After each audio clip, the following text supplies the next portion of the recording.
Alright people, this is the Union Tapes episode number 5. It's with someone who had a lot of influence over me when I was a young guy getting into BMX, and hung out with him quite a lot in the late 80s, early 90s. It's with a guy called Andy Brown, often referred to as Angry Brown. We cover how he got into BMX, the very early days, meeting the local BMX crew, which some of you may have heard. They're quite well known, some of the guys he mentions. Finding Young's BMX shop, an infamous BMX shop back in the mid-80s.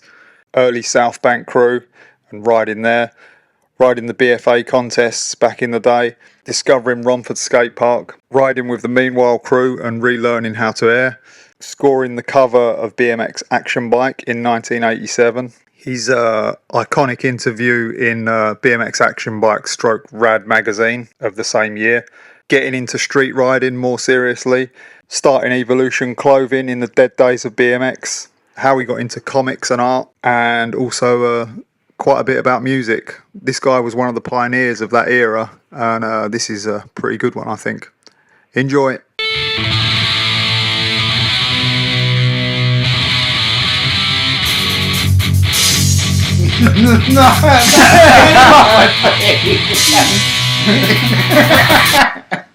Right, so you was born. Where was you born? I was born in a. I was born in a railway house at a railway crossing. My dad used to work on the railways, and you would get houses. And so down in Abbey Wood, there was a railway crossing in Church Manor Way. Outside toilet.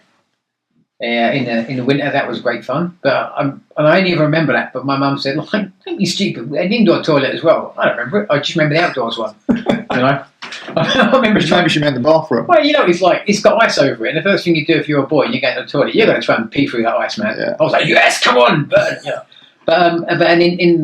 in the garden, it had a big enough garden that my brother used to have a motorbike there that he could ride about in. You know, and flares and all. Well, I for some reason I thought your brother stayed in the motocross, right? Yeah. That was. I had that memory. I'll elaborate that. That's how I got into BMX. Okay. Well, wait for this. Yeah. So, born in South London, Abbey Wood, right? South London, yeah. Yes. And you grew up in Abbey Wood. Yeah, up until about must have been about 7 or 8. Yeah. Then we moved to Westcombe Park, which was another railway house, and it was a railway house that was actually on the station. It wasn't really a house, in fact, it was just like a massive waiting room. Actually on the station. So where is that? I've heard that It's name. been knocked down. Westcombe Park. It's on the Greenwich line. Okay, so on one side you've got the actual station there, you've got a ticket. On the other side there used to be this like massive it was basically a waiting room, but it also had in there like a toilet and stuff and everything else, and it was a weirdly designed waiting room, but it was basically like our house in. And so we moved into that until we actually eventually had to move out because all the ground under it subsided because all the railway trains going through. Trains going through. Yeah. But yeah, so we moved there. And then after that, we then moved up to Cheltenham, Wolf Crescent, which I'm sure you're familiar with. Yeah, that's it. Was it 42? What number? Yeah, 42 Wolf Crescent. I still remember the phone number, can't remember many things, but 853-0023, and it was 01. Yeah, that's it. Yeah. I'm just impressed that I remember the door number. Yeah, no, it's fucking hell. Yeah, I went past it about 4 or 5 years ago, and just evoked nothing. I thought I might get a bit nostalgia. Yeah. I just went nah. Straight past. Where was the first time you saw a BMX? It was in class. And a guy called Bill Nastry had BMX Weekly. And Bill Nastry was one of those cool kids. Do you know, when you've got nothing downstairs, you're like bold as a coot, and you're like 12 years old, and then you've got this kid there that looks like a full-grown man, like big head of hair. That was Bill Nastry. What? Yeah. You know, you could drop into EastEnders and you'll still be able to act, you'd be fine. A 35-year-old man. Yeah. You know, and he had BMX Weekly. And I was like, oh, look at that. You know, and they had the old mongooses with the big square handlebars and stuff. And it had like the bit at the back with the hole in. Yeah. And I was just thinking just life wouldn't get any better if I had one of them. Yeah. And so I said to my mum, want a BMX? Want a BMX? Want a BMX? No, you don't. What is it? I don't know. Where'd you get them? And used to go to motocross with my brother, and there'd be kids there that obviously, like, because we had no money. You know, whatever my brother got, he had like part sponsorships, or my parents worked 2 jobs. Like, parents would kind of swap in, swap out. You know, they were really good parents, but actually there's no but. They were just good parents, but they worked constantly to try and pay for stuff for us. Yeah. And so we would see BMXs there, and I'd be like, oh yeah. And then one day we got a Freeman's catalogue. You get catalogues like every 6 months and stuff, you know. It was an easy way to pay off stuff, but then you paid about 5 times more for it. And I had a BMX in there. And it was a mud cruncher. I remember them, yeah. The mud cruncher. Right, and it was, and I remember looking at it, just thinking, like it was like the angels were singing, man. I was like, oh yeah, look at that. You know. Parents got me a mud cruncher, and it had cotter pin cranks. Yeah. All right, and the stem on it was, it wasn't actually. I think it was made out of like dwarf star or something. It was so heavy, you know. Yeah, and they were then, hideous. like, Yeah. scrawny like myself, trying to do stuff on it, and then gradually I destroyed it. Couldn't get cotter pins to fit it because they were like bespoke cotter pins. And so my brother went, yeah, I can do that for you. TIG welded it. I welded the crank on. Yeah, welded the crank on. Yeah, I broke the stem. Yeah, I've done that. And then did bit by bit, man, it just fell apart. You know, it just died. And by that particular point, I'd learned to jump it. And so I was just like, oh my God, I can jump it, you know, I can do this and that. And I'd learned a bunny hop. And I remember where I learned it. And in my head, I'm actually looking at myself doing it. I'm just round the corner from Wolf Crescent. Yeah. I'm in the middle of the road, and I've just gone like that. And I remember, because I've been watching sort of like reading the magazines and stuff, and seeing things on TV about BMX, and did a bunny hop on this mud cruncher. I don't know how it went off the floor. Wait, so you learnt to bunny hop on your own? Yeah. Oh wow. Yeah. There was no one else about. Everyone else had choppers. What year was or this? Grifters. Were you 82 or something? Should have been 83 or 84. I'm not sure. Okay. Yeah. Yeah, I remember. I think it was about 84. Yeah. I can remember them bikes. There was the mud cruncher. You weren't there at the time. There was the mud cruncher and there was the fireballer. Yeah. So yeah. So one of them was red. The fireballer was much better. Yeah, that's spokes. My wife coming down upstairs. You can come down, honey, if you want. And the black one had the mags, yeah. Retreated back up there. Yeah. So and it had yellow mags. Yeah, I remember them. Yeah, well, I think mags is a stretch. They had bits of plastic. Yeah, plastic. But yeah, I absolutely killed it. You know, it was just dead. And then I was like, please, can I get a new bike, please? How long that last, do you think? 2 years, 2-3 years. Oh, wow, yeah. Oh, yeah. I mean, it was a work in progress. The frame went. Everything on it was just dying. Like, it was more weld than bike. You know, it was Frankenstein. Yeah, it really was. And then it was when kind of Rally launched the Ultra Burner, and I was like, please. And then they bought me this blue and silver Ultra Burner with arrayers. I remember it. Yeah, blue. 36 spoke arrayers. Yeah, they were blue. Anodized steel, when like your brakes wouldn't work while the actual anodized blue was on. Yeah. So you had to just get rid of it first of all. Yeah. So I got that, and I was cock of the north. You know, I was just all swagger. You know, and then I left it outside of a shop up in Shelton Village, and I came out and it wasn't there. And I was just like, oh my god, my parents are going to kill me. Oh my god. And then I got home, and they were just like, idiot child, and I was just like, we'll never get on a bike. And then a few days later, my brother Kevin just came back with at Silver Street, at BMX Silver Street, and he just bought it for me, and he said, like, it was £199. And I remember seeing it in the window of Young's and thinking, one day. Oh, you came from Young's, yeah? That did, yeah. Came from Young's. That one came from Young's in Greenwich. Yeah. Oh, there was 2 Young's. Yeah. Oh, okay. Greenwich and Lewisham. All right. And that one came from Young's in Greenwich, and I'm just like welling up with love for my family, you know. But well, 200 quid then was a big spender. Yeah. But that's what Kev done, which was, I mean, Jesus, man, that was just. Yeah, that's proper. Yeah. I have to say as well, it was of all the bikes. I mean, the only one up from that was a Harry Leary Turbo, you know. Yeah. And that was, I think, was about $299 or $399. It was big jump because it had the black chrome frame. Yeah, smoke chrome. Yeah. You know, and it had those Harry Leary turbo cranks that I just desperately wanted, man. You know, rather than that one piece that used to go get through. That's still a good upgrade though. The Diamondback from the burner, like. Yeah. It was, and also just there was no concept of freestyle then, so it was just like you had a BMX. Yeah.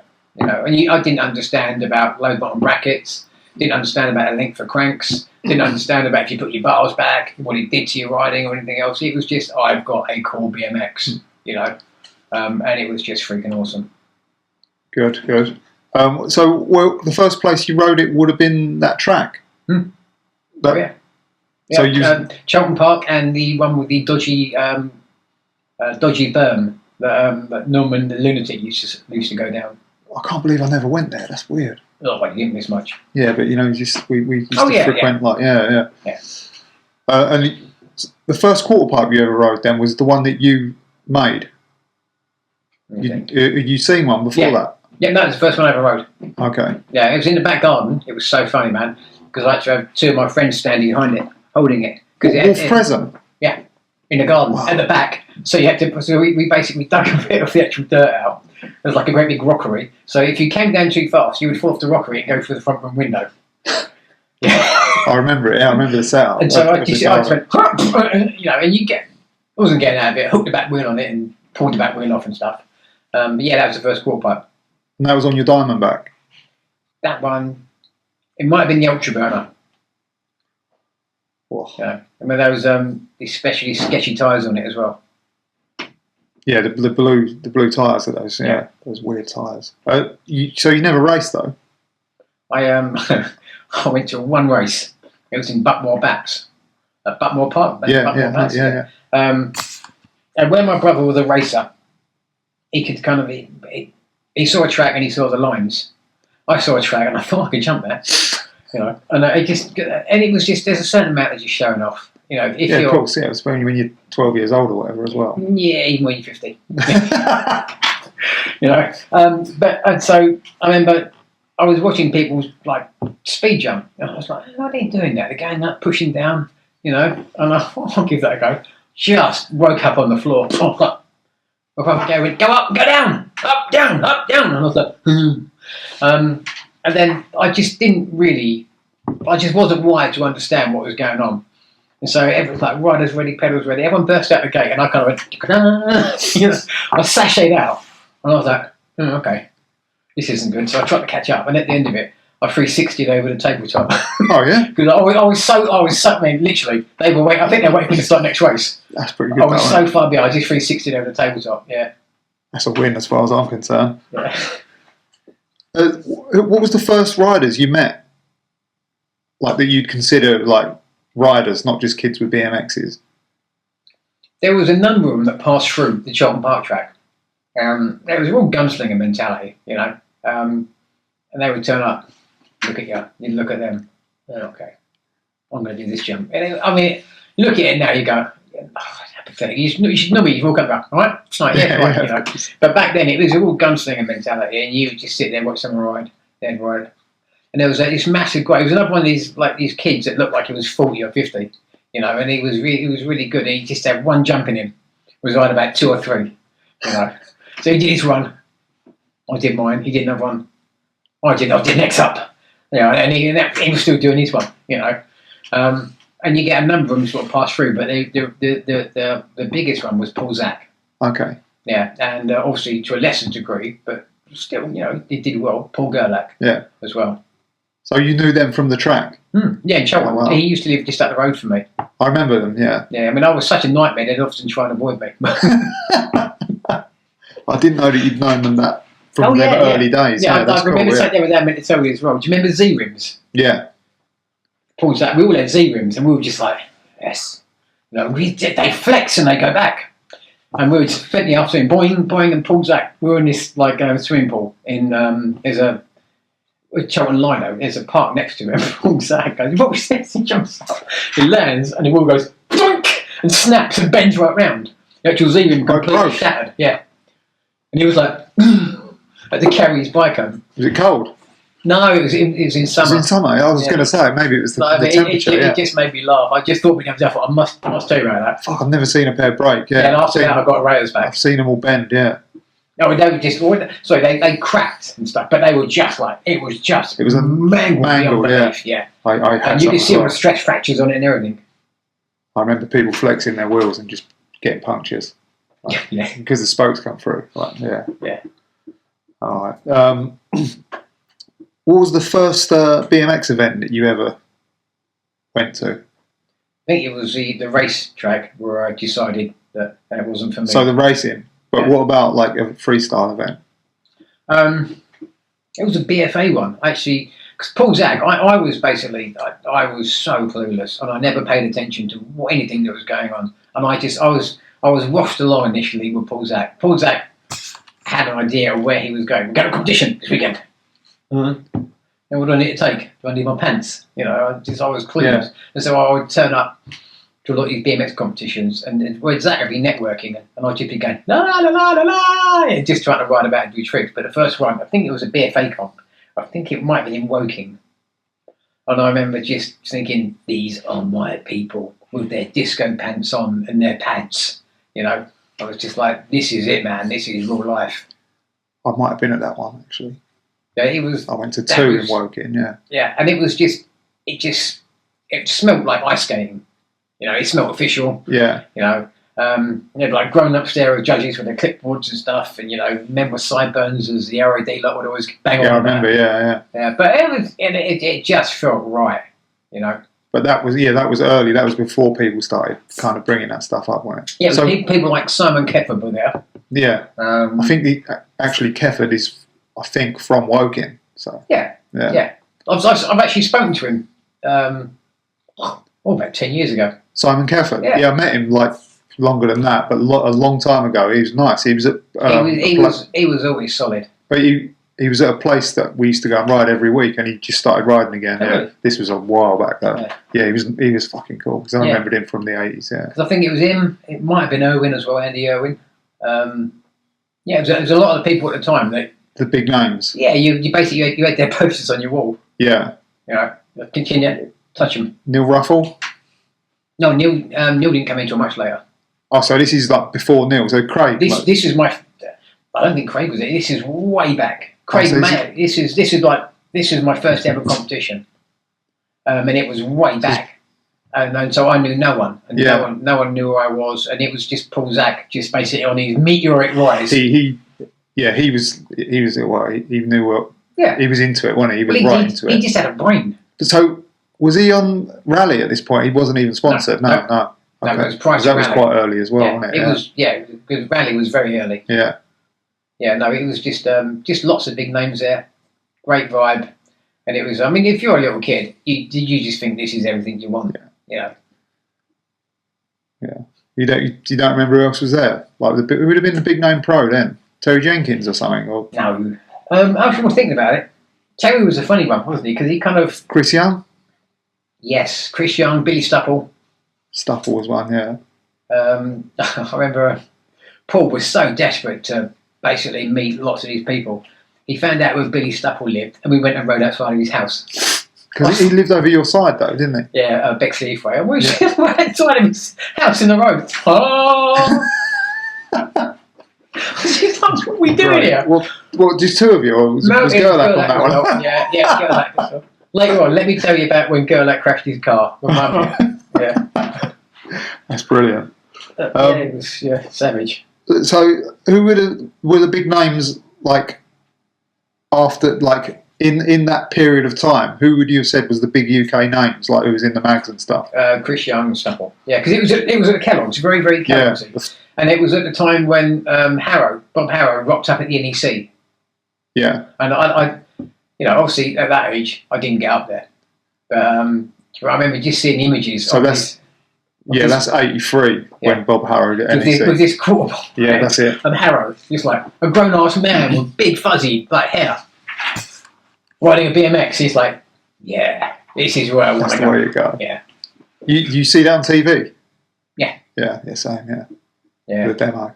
And a lot of these things, you just saw it and you just went, oh my God. It's like not now where you totally desensitised to just about everything. And it's quite hard to get excited about stuff. Yeah, totally. Everything seems possible now. There's nothing that you see something like that. Yeah, exactly. Somebody's but doing back that, then, I mean, do you remember like pop videos? You didn't have MTV. So you would have, if you wanted to watch a pop video, you would tape it off top of the pops. And you would have your compilation tape. You know, oh, look at that, what? Fast forward. But it was the same with all the coverage, you know. Yeah, you'd have a tape, your early BMX stuff. Yeah, or you'd buy 2 copies of the magazine so you could basically rip one up and stick it on your wall. And you'd have one that you'd keep, you know. Well, maybe it was just me though. No, I don't. Yeah. If I could have afforded 2 mags, I would have bought 2. You don't remember who was on the cover of that BMX Weekly that you saw, do you? No, I actually, it was printed in red. The logo was in red. And it was like a newspaper. Yeah. It was pre-magazine. It was like a newspaper. Yeah. I've got some, yeah. Yeah, BMX Weekly. Yeah, that was pre-bi-weekly. Was it? Yeah. Okay. Bit of info for you, though. Yeah, thank you for that.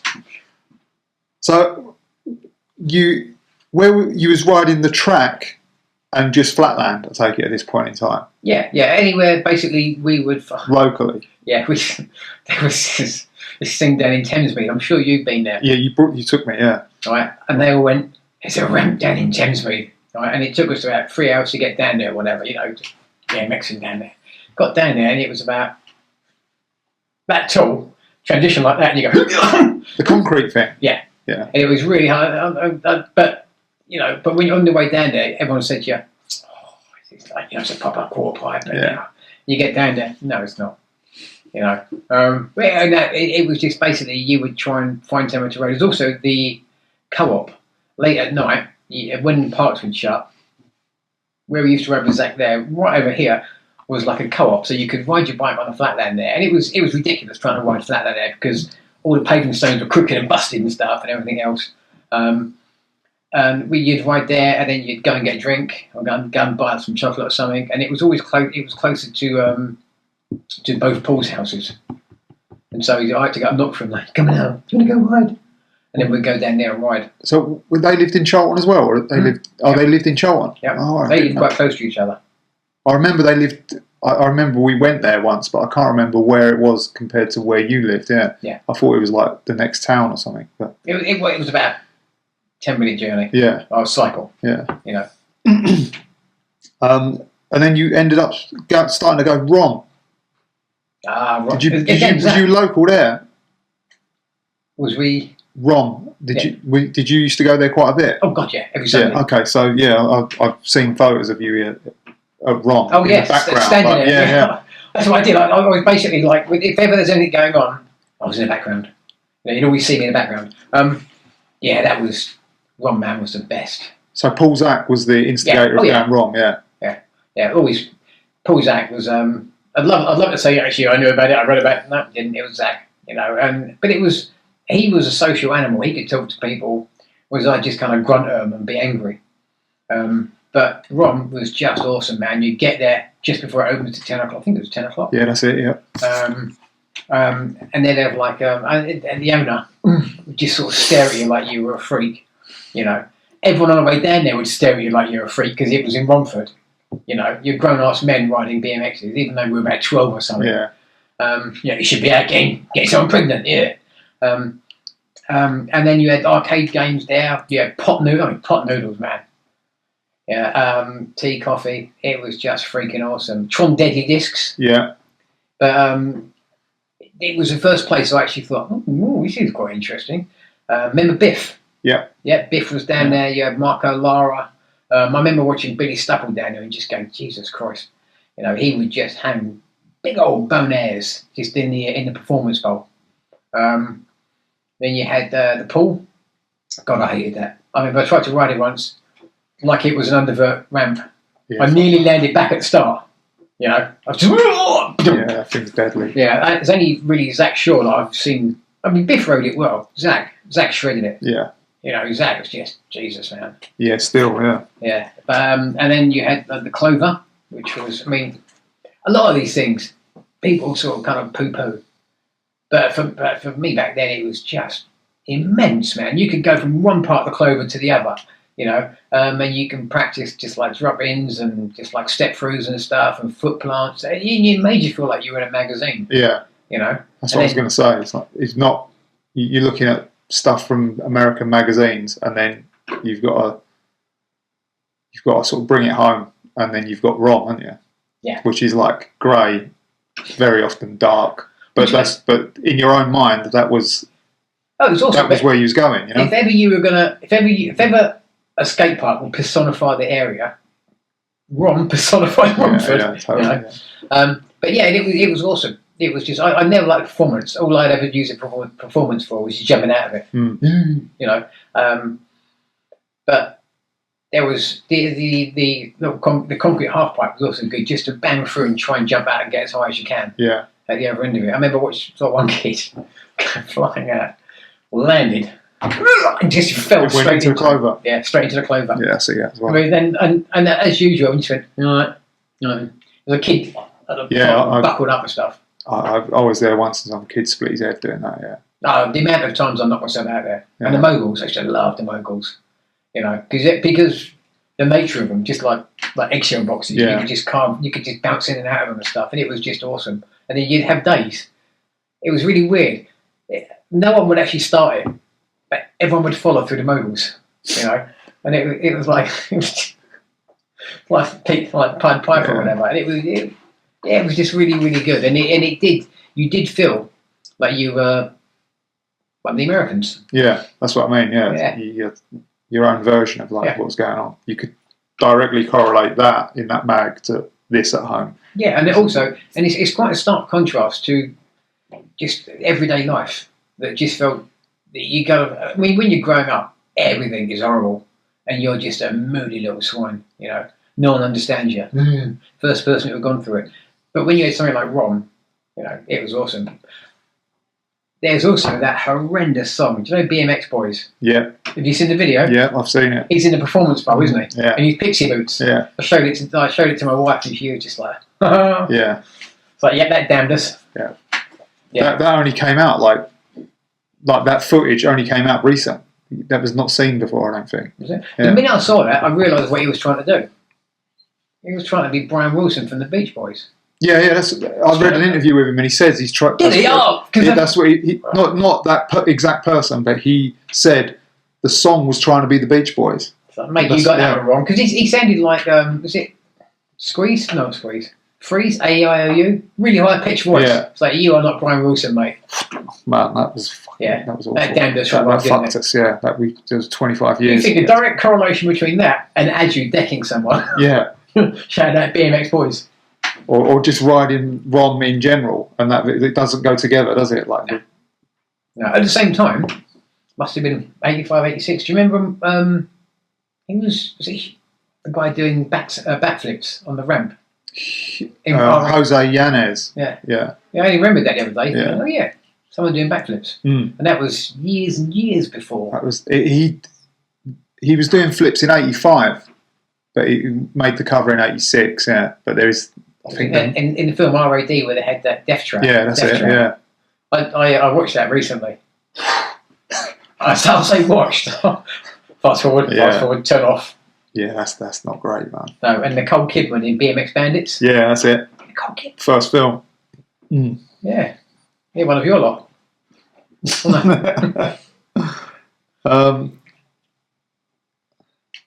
So, when did you start riding Southbank? Oh, but that was really early. Again, Paul Zach. So that was as early as when you was going ROM. You was going Southbank. Yeah. Oh wow, I didn't know. Yeah. I think probably just slightly after it.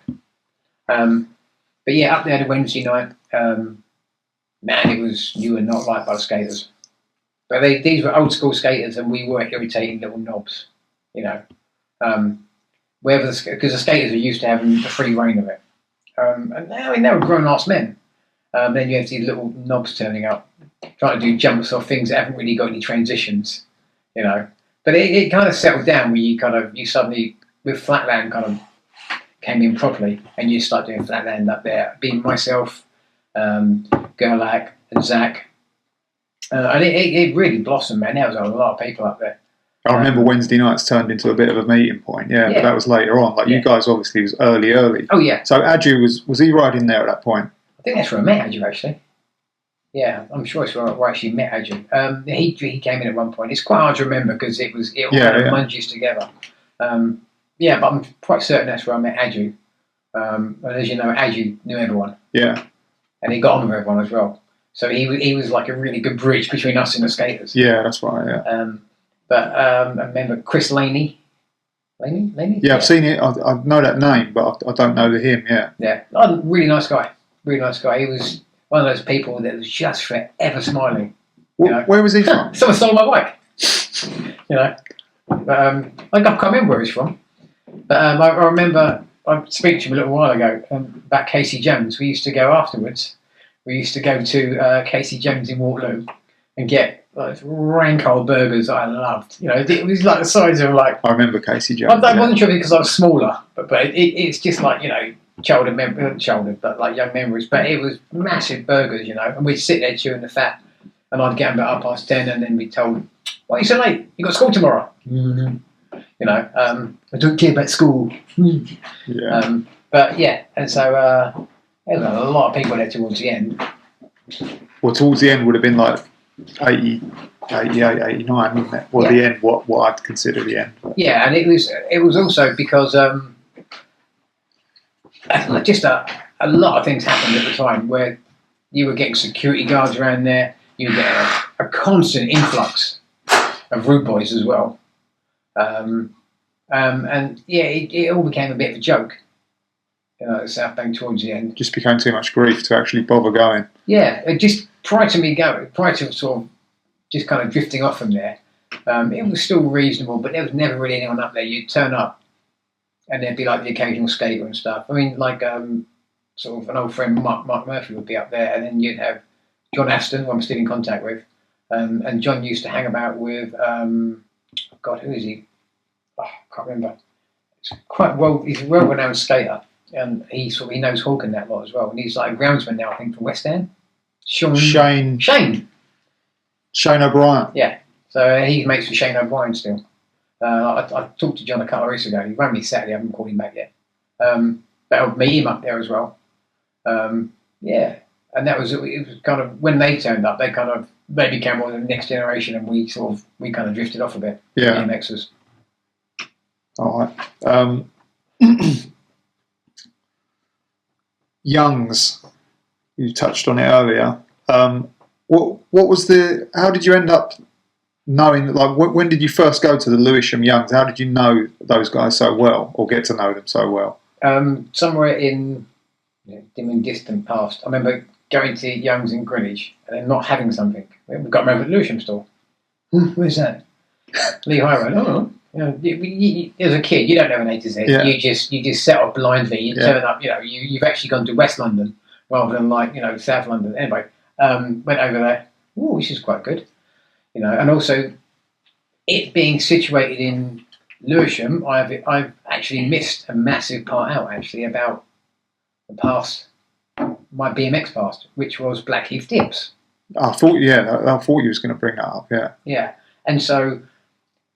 You could kill two birds with one stone. You could go up to the dips, jump about, cycle to Youngs, get what you wanted to do. You never really bought much at Youngs. You just kind of went there, looked at everything, see if you could mooch a few stickers, And they had people like James O'Donnell, who's a stuntman, and he's been in Star Wars.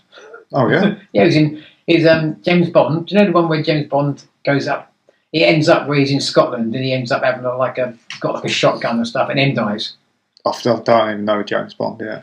Anyway, there's one bit where they're in court and this gingerhead guy gets killed, and it's James. Oh, yeah? And every time I see James, he's getting killed for something. What, in a recent one? Yeah, it's in the new ones, yeah. Oh, wow. Yeah, Skyfall. He's in Skyfall. Oh, right, yeah. He's always getting killed. But he's actually a stuntman, so, it's... And what, he worked at Youngs? He actually rode for Youngs, and he was one of the people that I first saw do a proper look back off a jump.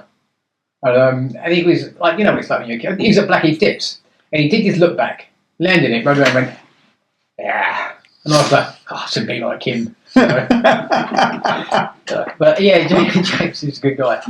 And that was Blackheath Dips. that was a real influx of people all the time. Yeah, I've seen that brought up on loads of people's Facebook. Blackheath dips. Yeah. And then whenever you say Blackheath dips, we go, "Oh, it's a play pit." You go, "Okay," you know.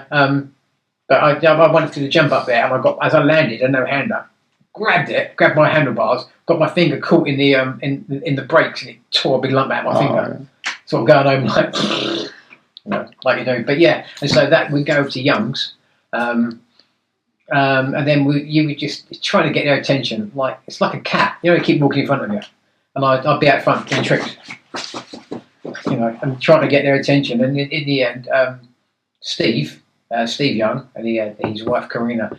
Steve was really good to me actually. He would give me frames cheap, bits cheap. Then he would give me rules and stuff. He was a rock solid guy. And then one time I turned up with my Diamondback and I just nearly cracked it completely in half. Right, and he said don't do anything. He said I'll contact Diamondback, ride home on it.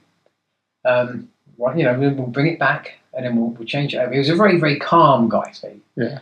And then I was about 5 minutes away from Young's and I saw his curb and I was like, yeah, jumped off it and I did.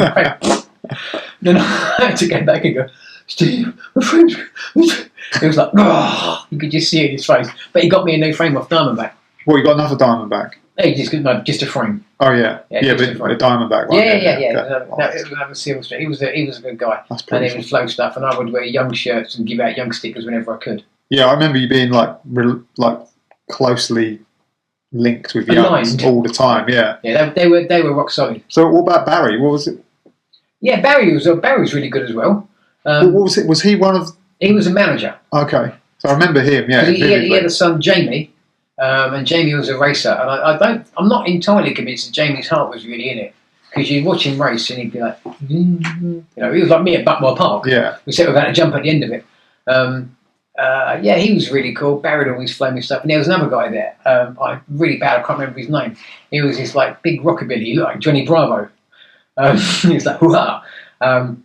And he became a manager for a while. I'm not sure if Barry, I think he might have been prior to Barry. And one day we persuaded him that he had a yellow GT Performer right. We were going, oh, that'd look good built, wouldn't it? And every time we go down there, that'd look good built. And then one time we came down there and he built it. Oh, can we have a go? And then we just rode about in it. What, he just built it up to have it in the shop? Yeah. Well, he built it up to put on the wall and try and sell it, but no one bought it because it was a great big horrible banana. Oh, all right. But I enjoyed seeing it built and then went, yeah, I've seen it now. Not going to sell. Yeah. Well, and Colin ended up working there. He did, didn't he? Yeah. Mr. Platts. Yeah. Good old Colin. I like Colin. Which that was later on, right? It can't have been full time, can it? No. I think he just did Saturdays or something. Must have been because he worked at the on one side of the river was you've done your research here, Southbank, and on the other side was the hotel that he worked in, which was next to Dunkin' Donuts, and he was like the handyman. So yeah, it must have been weekends and stuff. Yeah, I think he just worked Saturdays for a year or something. First time I saw Colin, just remembered it now, was at Southbank. I thought he was Diz Hicks. And honestly, yeah, that's what. And then Paul Zach was going, "It's Diz Hicks, and I'm like, okay. And it turned out it was Colin. Not just Colin, it was Colin. Colin's a cracking guy. But yeah, it wasn't Diz Hicks. Yeah, but I could see how someone might think that was Diz Hicks because back then people didn't look like that. Also, he was one of these people like 45-year-old man, Yeah. But he had this great big shock of Guns N' Roses hair. Yeah. Actually, it was more David Coverdale, wasn't it? He was kind of like your soft rock kind of guy. I don't know. Who's David Coverdale? I don't know. Lead singer Whitesnake. All right, yeah. I can go with that. Yeah. He was more kind of Whitesnake, But and he was just he was there. Yeah, and you're thinking, how the hell does somebody looks like that who can obviously ladies, why are you riding a BMX? you realise his passion. You want to do it, man. Yeah. Yeah, but if someone like that's doing it, you didn't feel such a freak. Yeah, exactly. Yeah. When someone who's a grown up was doing BMX, and he looked cool. Yeah. Yeah, especially at the time because all the music was like that. Everyone looked like him. Yeah, Whitesnake and that. All the people that you thought were cool looked like him. Yeah, totally, they weren't cool, but some of them I thought still think, yeah. The BFA days, you went to that early one, and then what? did you go to a few? I went to a load. But from the early, or so you ended up having that picture in the mag when you was doing like a 1 foot, which I think was your first. Stiff picture. 1 footer. Yeah, that was the first picture you had in a mag. I take it. Yeah. Yeah. But where was that? I want to say somewhere in England. You can't remember. Slough. Could have been Slough. Yeah. Yeah. Because that was the Neil and Craig. I think that was that issue where they had pictures of Neil and Craig sort of comparing them. Yeah. It's quite funny because everywhere in BMX competitions, they're always in sexy areas, aren't they? Yeah, Slough. Yeah. Well, Edinburgh. Remember Edinburgh? God, Jesus Christ! Everyone, please stay in the sports hall. Outside were all these kids waiting there. Oh, really? So nick your bikes, you know. And at the time, Edinburgh. Obviously now, yeah, gentrified a lot of it, but at the time, I didn't know that. Yeah. Sketchy as you like. Yeah. Anyway, sorry. Back to Woking. Yes. Slough. So Slough was the first picture you had in the mag. Yeah. Yeah. Yeah. A pair of peppy jeans on. Yeah. It was a red Crash Army. Yeah. Red. Was that yours? Yeah. Oh, yeah. Oh, cool. There was one thing I never skimped on was having a cool looking Crash Army. It didn't matter if I knocked myself out. As long as I had a cool looking. I remember looking at that picture and I was wondering like if that was your Crash Army. Well, I also managed to, because my brother Gary's motocrossing, I always kind of knew where to get stuff. We're going to get a Crash Army, Gary. Getting there. I remember buying was it a Mag 5, Mag 4? One with it slightly. Motor 4. No, it wasn't a Motor 4. It had a chopped off bit there. They were basically used by a lot of rally drivers and stuff, but at the time you couldn't get them. So open face. Yeah. It was the Mag 4. Yeah. Mag 4, yeah. And I had to just travel about 5 hours to get that, just because I like the Crash helmet. They're like jackets now. You know, I've got a wardrobe upstairs full of jackets. At the time, it was Crash helmets. Just carried on. Yeah. Through. Yeah. So how did you get to that level of riding? Like, because you was doing like I guess I can't remember what it was. I'd say you was like 6 foot out, right? What, a stiff leg 1 foot? Yeah, that 1 foot. Like you was high, weren't you? You was like noticeably. How did you get to that level from riding them places that you've been, like Rom? One summer, Sil and I stayed at a guy called Danny Modi's. Danny Modi, he was like this. I think he was about 2-3 years younger than us, but he had a ramp. And his house was somewhere around here. And his mum or dad or both bought him a Kellogg's ramp. Oh yeah. So he had a fiberglass Kellogg's ramp in his garden. And we were like, can we ride that? What Seal? So how was he over here then? Like this. How did you know him so early? I'm assuming I knew Seal initially through Paul Zach. I obviously knew Seal at competitions because Seal. Yeah. So when he's down next, you must talk to him because some of the stories he's got are just awesome. But yeah, I knew Seal, and we would just go at Denny Modi. He was there for a little bit, but it was me most of the time, basically learning to air on that, and it was like literally just hardly any vert on it. Yeah. In fact, I don't think he did. I think tiny little bit, and I learned to air on that. So I went round to his house and just basically rode the hell out of it and tried to learn how to get up into the air. Well, didn't know that. Yeah, they were small as well, weren't they? And they moved. Or was it against the wall or something? No, it was near a tree. And so quite a few times I got a branch on my backs onto the tree. No, it would just move under it. Oh yeah, because I remember the people saying that those things moved a lot. Yeah, they flexed as well. Yeah, it makes sense of fiberglass, like. Yeah. So you went from there. Then the next phase would have been meanwhile, would it? Yeah. So I spent a few weeks trying to learn to wear. I've decided. I saw Lee airing, and I thought, all right, you know what? I really want to do this because I tried to wear on ramps, so I was just useless, man. You know, and I just couldn't do it. And then meanwhile, I just basically after work, right over there. So I'm going to learn to wear, and that was I kind of went from 0 to. Well, it's not hero, is it? 0 to 10 miles an hour on that ramp. And it was all basically, it was riding with people that could air, it was riding with people that were inspiring, and it was riding with people that were accepting of what, you know, your current abilities or whatever else. And I think it was a really good environment to learn in because everyone was just there to ride. There was no judgment. I was a reasonable flatlander. And obviously, come to dirt jumps, I could out dirt jump anyone. You know, I hold my hand up to you, say, nope, I would out dirt jump you. Yeah. You know, but it was just having the ability to have a ramp there. It does make you realise that just you can get away with talent if you're just like someone like Lum. My God, that boy's talented. Stick something between his legs or his hands or whatever. So stick him on a surfboard. You know, he'll do it. Other people have to work on it. Other people need nurturing environments. I kind of needed to be in a bit of a nurturing environment, and also slightly hacked off. That I felt like I should be able to do this. You know, and also and bloody-mindedness as well. Yeah, and it was that was where I sort of thought, yeah, I can do this. And can you remember like how long it took you to go from like 3 weeks, 2 weeks? Yeah, that's what they say. Yeah. Yeah. Well, it wasn't. Was that going trying to go every day? I guess at that point. Yeah, and also just, I mean, you don't have a nickname like Angry and not be an angry little turd. You know, and I was just angry about a lot of things, and I don't really know. And look back now, I'm like, eh. But it does give you a real rod up your jacksie to get stuff done, you know. And that's actually stuck me in life. And I just thought, I'm going to learn this, you know. And then also you get to points in your life where you think, actually, I'm not going to learn this and give up. But I did. I just kind of powered through it, and I learned. Yeah, the general sort of story that people have given is you went from airing 3 foot to 9 foot in like 3 weeks. Yeah, but again, that's got to be attributed to people like Diot, Reynolds, even Howard. You know, everyone was accepting. Whenever I rode with Zach, I always kind of felt like I shouldn't really have been there. You know, they had different mindsets, and Zach had a trajectory, and it was good. And I was just kind of like shirt tailed. But when I was with like Lee and that lot, it was kind of more of an equal. Like contagious energy.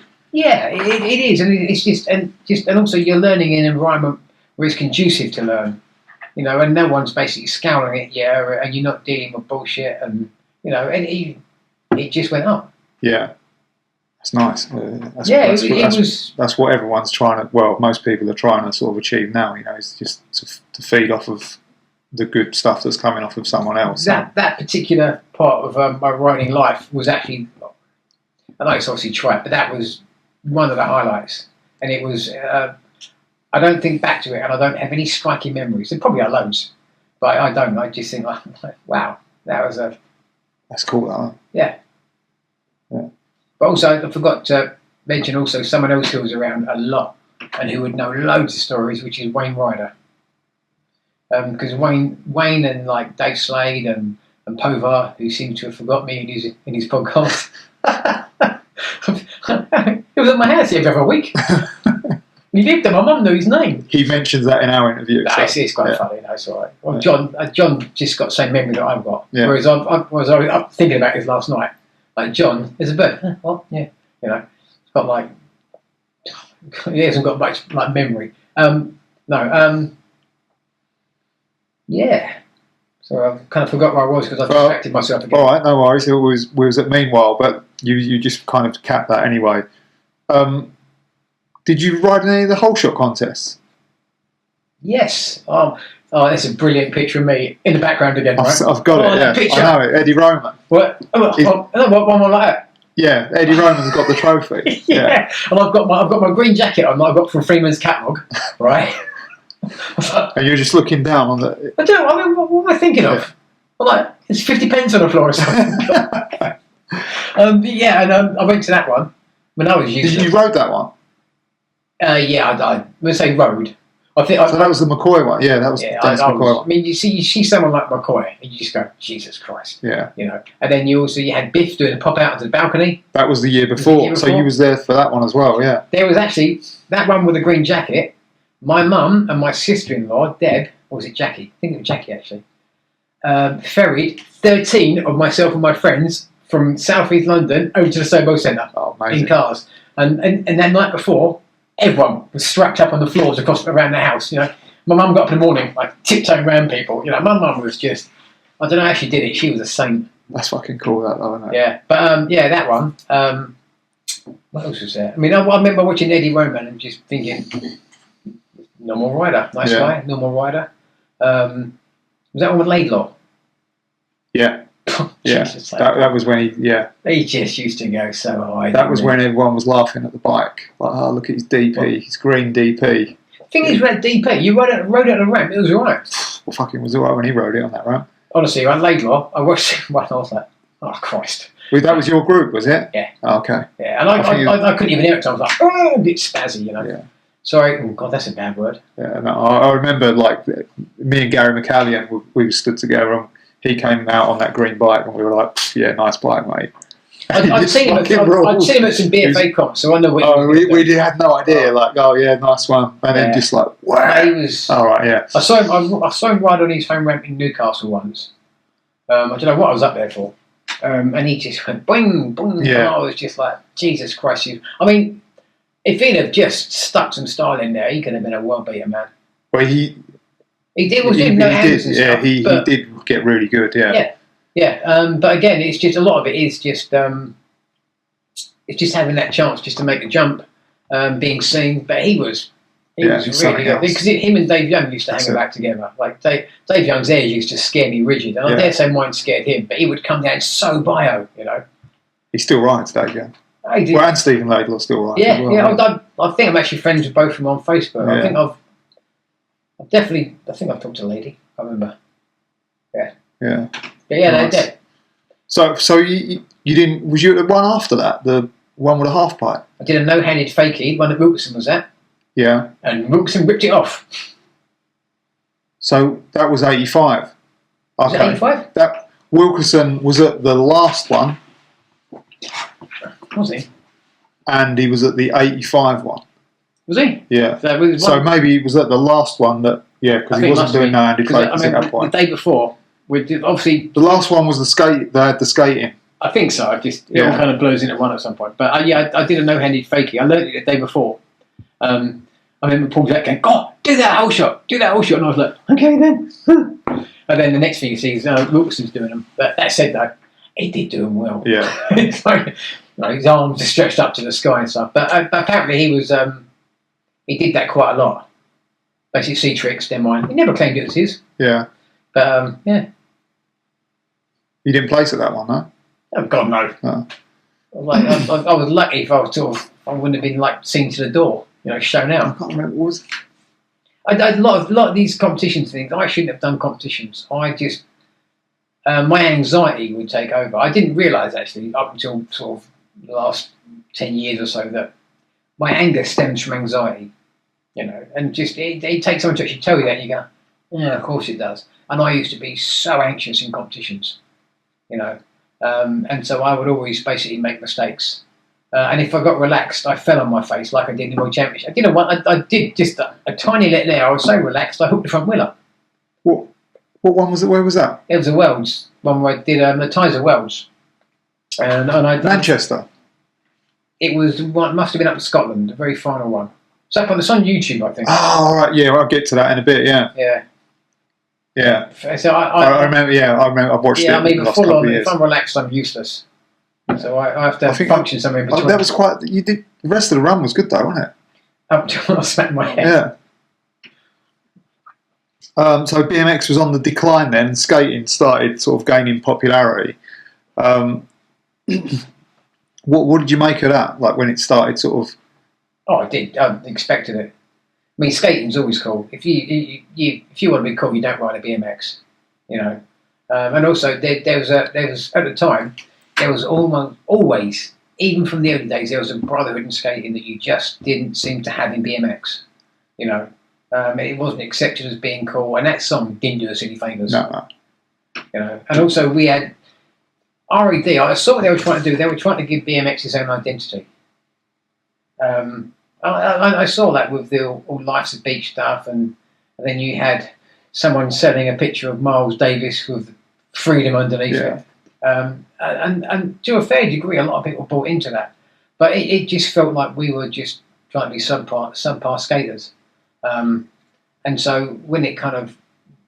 You almost didn't have a culture.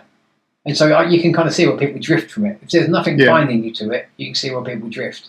And of course, people were getting older as well. And so obviously cars, girls, in Sill's case, weightlifting. Yeah, but yeah, and I could see why it was going to happen, because we were almost like sort of, we didn't have a culture. We were kind of like nomads, as it were. Yeah, especially at that point, 'cause it was older than people rolling around sports centres doing like designated compulsory tricks, but it wasn't old enough to be anything more than what was going on. Yeah, exactly. Well, in America, it was completely different. It was its own subculture, but over here, you had like they quite happily sat with skaters on like Venice Beach and stuff, and you'd always see them together, and it was almost like a symbiotic relationship, although heavily more skewed on the skater side because they were much cooler. But in the UK, you didn't have that, and I don't know whether or not that's because it is in itself like a cultural thing with regards to how different groups treat each other here, or if it was just the sun. I mean, when you're in America and it's sunny, everything seems easier. Yeah. Rather than just everything being overcast and a bit grim. And you got to remember that a lot of the skaters at that point in time, they weren't skaters the year before that. They'd only just got into skating because of that skate boom. So they wasn't really skateboarders. They had skateboards. Yeah. Some, not all of them, of course, because there was guys from the 70s that still carried on, but for the most part, You remember that guy at Southbank who used to just go around and skid about on his hands? I remember he would hack along, and then basically hang his hands on the floor. Yeah. He did it once, and his deck just took my feet from under me. I was like, whoa, onto my side. I remember that as being a thing. They used to just slide around on the wheels. Yeah.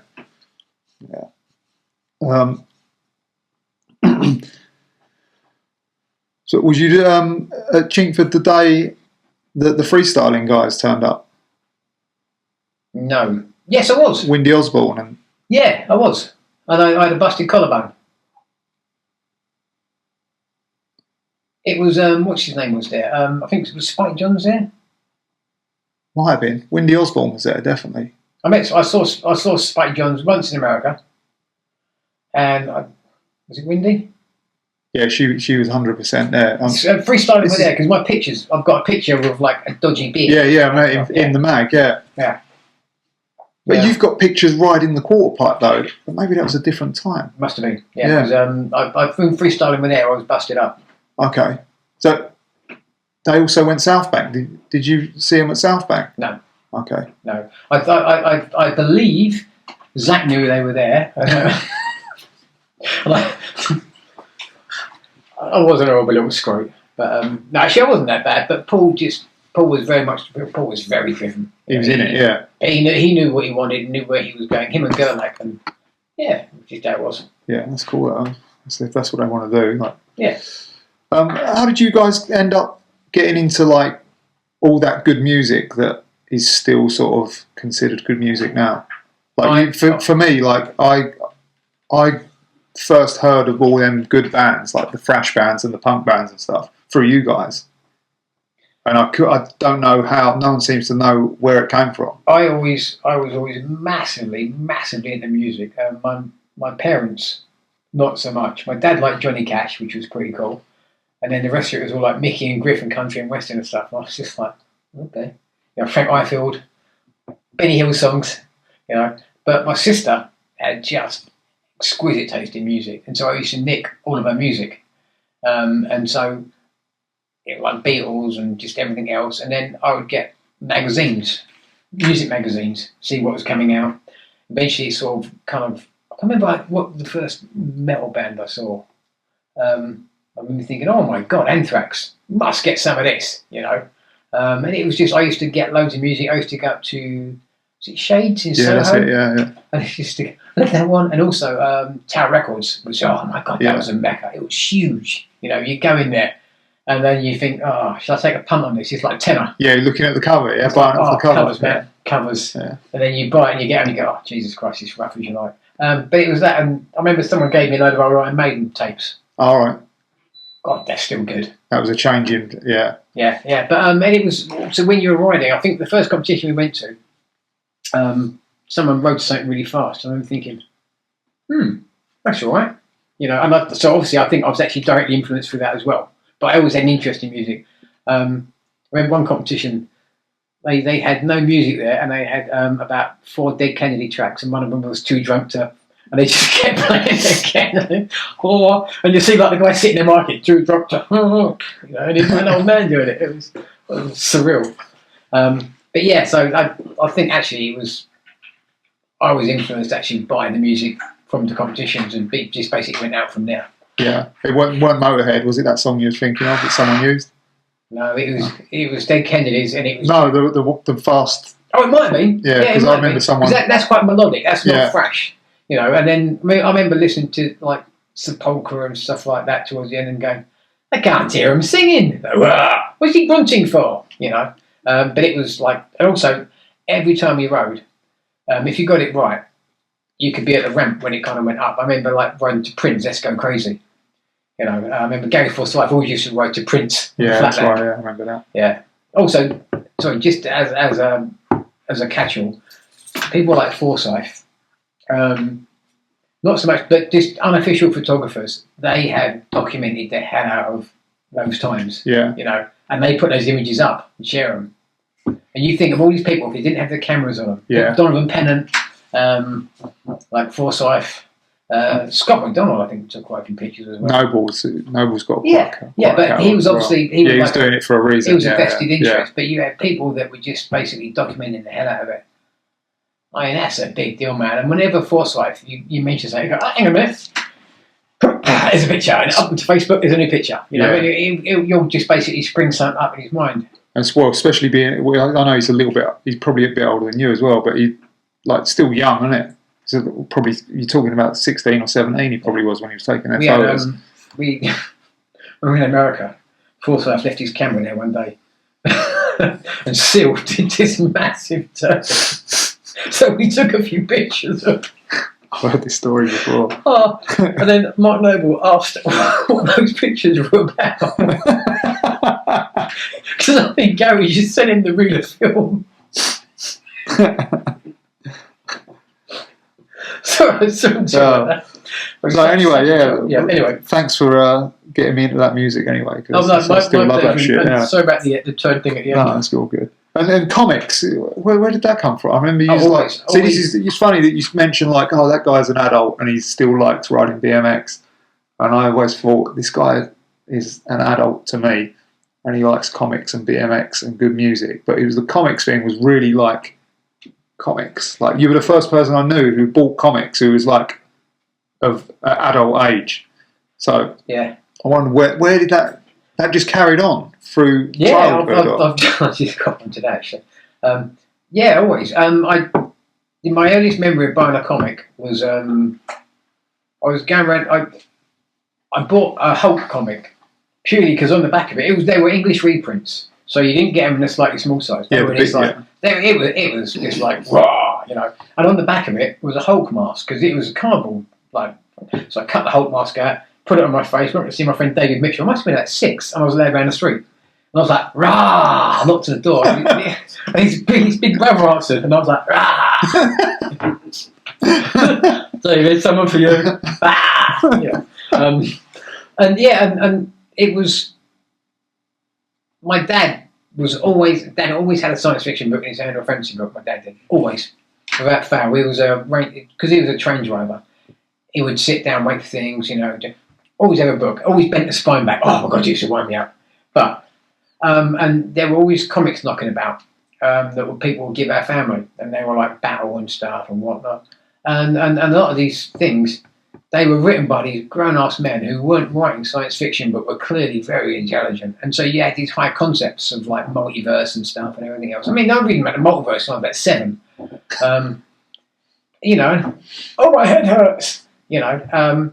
And so that's where that came from. It was just there's always comics knocking about, and then you would also have some of these strips in newspapers, and you go, oh, I want more of that, and you see a comic and you buy it. But I was always buying DC and Marvel. Yeah, I remember. Yeah, I remember going to Forbidden Planet. I didn't even know a place like that existed. And it was you that took us there. Well, the first Forbidden Planet was in Denmark Street, and it was just on one floor, and you'd walk in.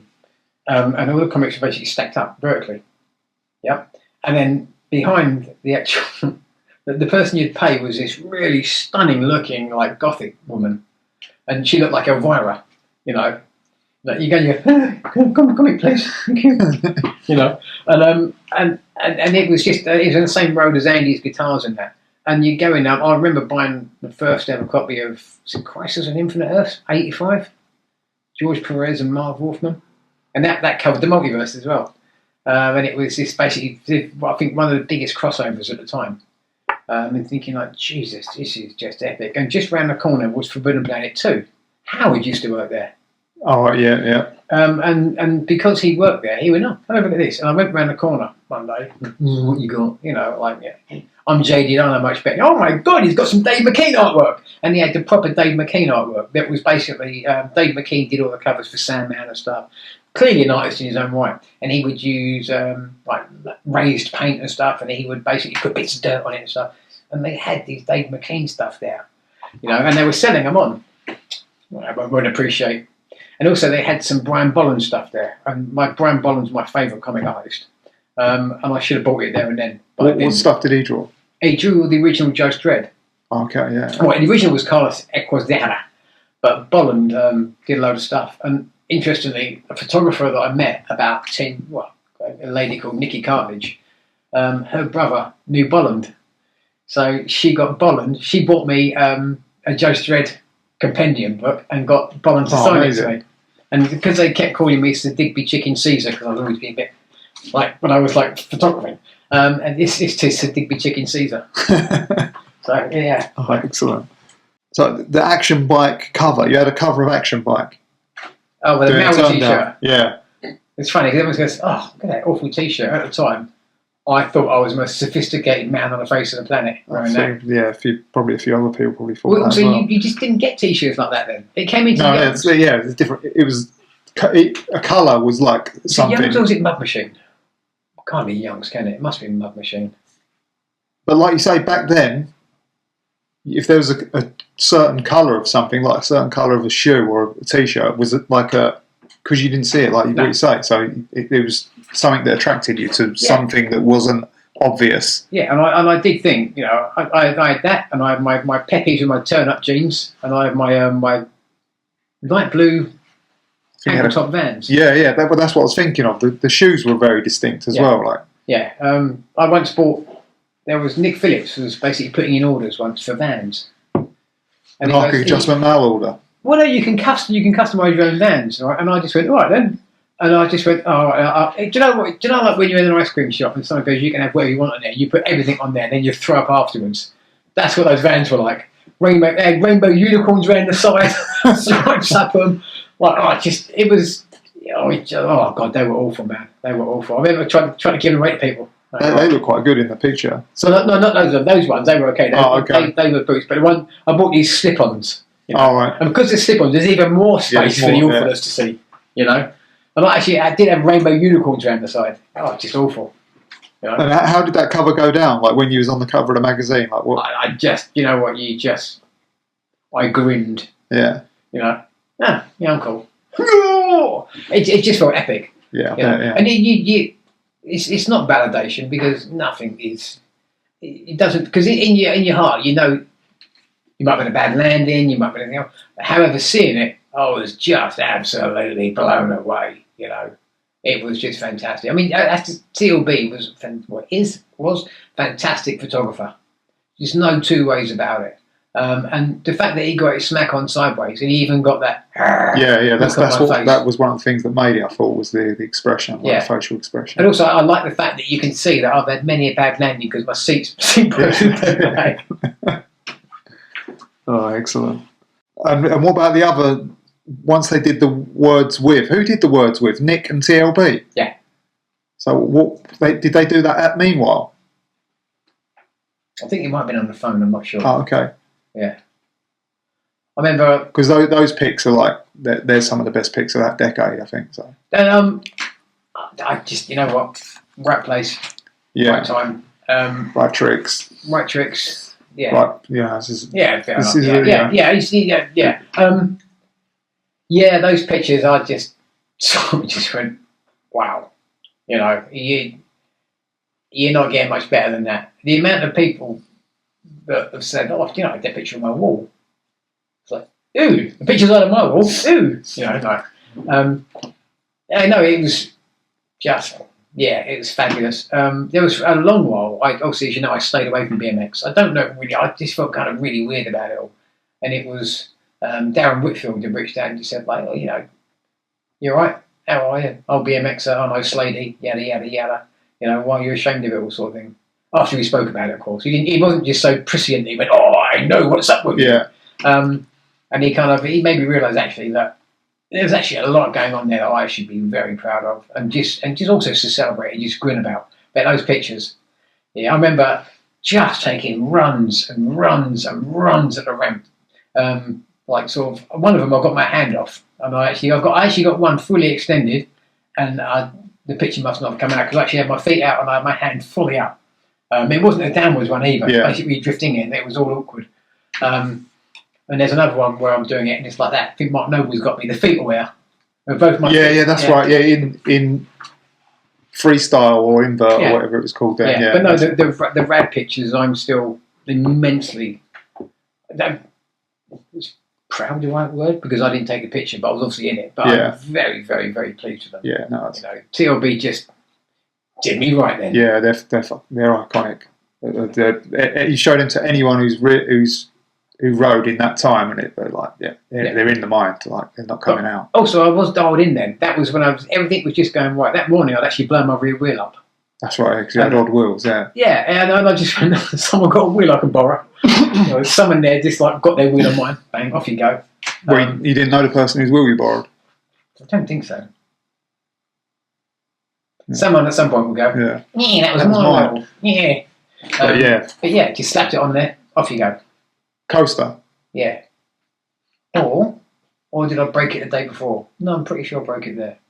It was a shame because it was such a cool looking bike with both matching wheels. And then no, I think it just made it look better. It does now. At the time though, you want to see things uniform. But now I'm just like, that's some scrappy stuff there, man. Yeah, but looking back now, definitely made it look better. Oh, BMX Beat. Like you was just talking about that. What was that? What? That was such a bloody laugh. It was Tizer or something sponsored by it. Yeah. Was that where they did the Worlds and the last one was BMX Beat? Yeah, it was a Worlds basically. So you bounced about all these different places. Manchester. You know, I never paid attention. Woking, and it went to Woking. I was terrible. I just used to go, where are we going? All right then, wherever. You know, basically what Still does now. Yeah. You know. And I just never paid attention. But we went from place to place to place, and then so you would have you'd be staying sometimes in halls of residence, and then somewhere else you'd be staying somewhere else, and you know, and that was a brilliant time, man. It's like over a week. And I remember when we were qualifying, I was practicing, and it just when my attention span is so bad, or it was, I did a can, and I didn't commit to it, and I pulled my foot back, but the bike was rotating still. Land down, whiplash onto the floor, and I can hear someone screaming. Who's screaming? It's me, isn't it? I smashed all my teeth out. Oh, really? Yeah, I lost a load of them. So you knocked yourself out? No, I might have done for a second or so, but I woke up and I was just spitting blood everywhere on the floor. I hadn't qualified yet either. Lovely Barbara Noble, Mark Noble's mum, took me to the hospital, and we're sitting there. And I goes, I'm going to miss my run. Let's get back now. So I get back and I ran. I did my run and I qualified, and my teeth were all messed up, man. You know. And then next day, Barbara Noble took me to a dentist, and they put these white caps on them. And I was so for the rest of it, I was like, you know, just like Pug from like the Beano, you know. And where I remember spitting on the floor, and people were trying to clear it up, so I'm going, you know, just not paying enough attention. And just bits of my teeth were in there and everything. On that circuit? Yeah. So you're not. Yeah, well, I went through the entire circuit with these great big white things capped over my teeth. I smashed them on out. Yeah, I didn't know that. Yeah. It was quite. And I sent Barbara Noble a text message on Facebook just to say, like, you know, really appreciate that. Thank you. It's out of time, but I didn't get a reply. I don't know if she reads it or not, but I just wanted to say thank you. Yeah. You know. Oh, nice. And on that that where they did the BMX beat, you tried a decade air. What was how did you come about with that? Because that was before anyone had tried like a tail whip or anything, I think. I was the first person, as far as I'm aware, I was the first person in the UK doing vert boomerangs on the flat. And I was also the only person doing them pedal to pedal. And then I was the only person doing them, doing two. You know, I did them all first. Yeah. And so it just seemed like, in my mind, yeah, I can do that. You know, and I nearly pulled one once and I thought I'd give it a go again. Oh, you tried it before that? Yeah. Oh, okay. I think maybe once. I must have done, sure. Because that was really progressive thinking. Looking at that now, like that was 87. I had a book of airs I wanted to try, and now, however, you'd be thinking, oh yeah, I'll train, I'll do this, I'll do that. And at the time, I'm just going, this book, forgot it, you know. And I had loads of, I had a snivet out, which was basically going to be just like, you know, a rear foot down as hard as you can, and just trying to push the bike up as high as you can, almost like a kind of like a weird grizzle. Like and tuck one foot. Yeah, and I had loads of these ideas for airs, and if I'd actually had the concentration, or even concentration, if I'd have had the discipline to do them, you know, there would have been some good stuff there. But the vertical, come to think of it, I'm not entirely convinced I did try it before that. I think I might have just thought about trying it. I tried it in a jump. I'm sure that you might have tried that at Chingford once. Yeah, I don't really recall. Yeah, not being bashful or going. Oh, yeah, the first time. It was no, just I wondered how that came about, because it was a completely new concept. Well, I had just fallen on my head, to be fair, in that same run. I had just smashed my head on the floor. Was that your first air? Was it? No, I didn't. Because is that the one where you come in like real nose dive? That's the same run. That's actually a one-handed can. Yeah. That one, and I come in and I'm just like I basically come in like Dave Young. Dave Young, like, off you go there, lad. But then I just wasn't paying enough attention. I was nice and relaxed, wasn't paying enough attention. I just do 180 in my front ball, just go over it. And at the same time, Ron Stebbane, the commentator, was saying, this boy's had some nasty stacks this week. Boom, straight onto my face again. You know, just like that entire week, by the way, where we stayed there, it was myself, Seal, on the whole, and Mike Cameron. You know, and we spent the entire week just messing about and eating these Tizer sweets. The chews, yeah. Yeah, I ate them for the entire week with no food. And then about a week after I got home, all my gums had deteriorated, and I bit into a crisp, and it just went whoosh, and just slashed my gums. I hadn't eaten any food properly. It just went straight through my gums. Yeah. Fuck that. Yeah, so and I was just like, oh, okay. Imagine trying to pull that off. It was basically sugar, wasn't it? Just sweets. Yeah. I didn't spend any money on food that week. I just sugar and water, yeah. Fuck that. So then street riding sort of became labelled. Yeah. And I remember you was quite into that as well. You was ahead of the curve on that one. Yeah, a lot of that was to do with no ramps. It's like you have a polar bear. You know, obviously he can't catch a seal. He's going to go and catch a person or something. You know, you basically move on to what, because you still want to do it. You still want to do it, and you still want to enjoy it. But that said, though, I used to love doing rock and rolls at Southbank on that big wall. You know, rock fakies, yeah, and there's a lot to be said for just street riding. You know, but it was in its infancy. So obviously, Slady was the person. A lot of people attribute Slade to it. He had the ideas, but it was like. It was really weird. It was like running trolleys at walls and stuff, you know. Slady was. It was so funny. He was well ahead of the curve, but he was never someone who was ever pushing the envelope. He would wear a mask and have a trolley, you know, and throw stickers at people.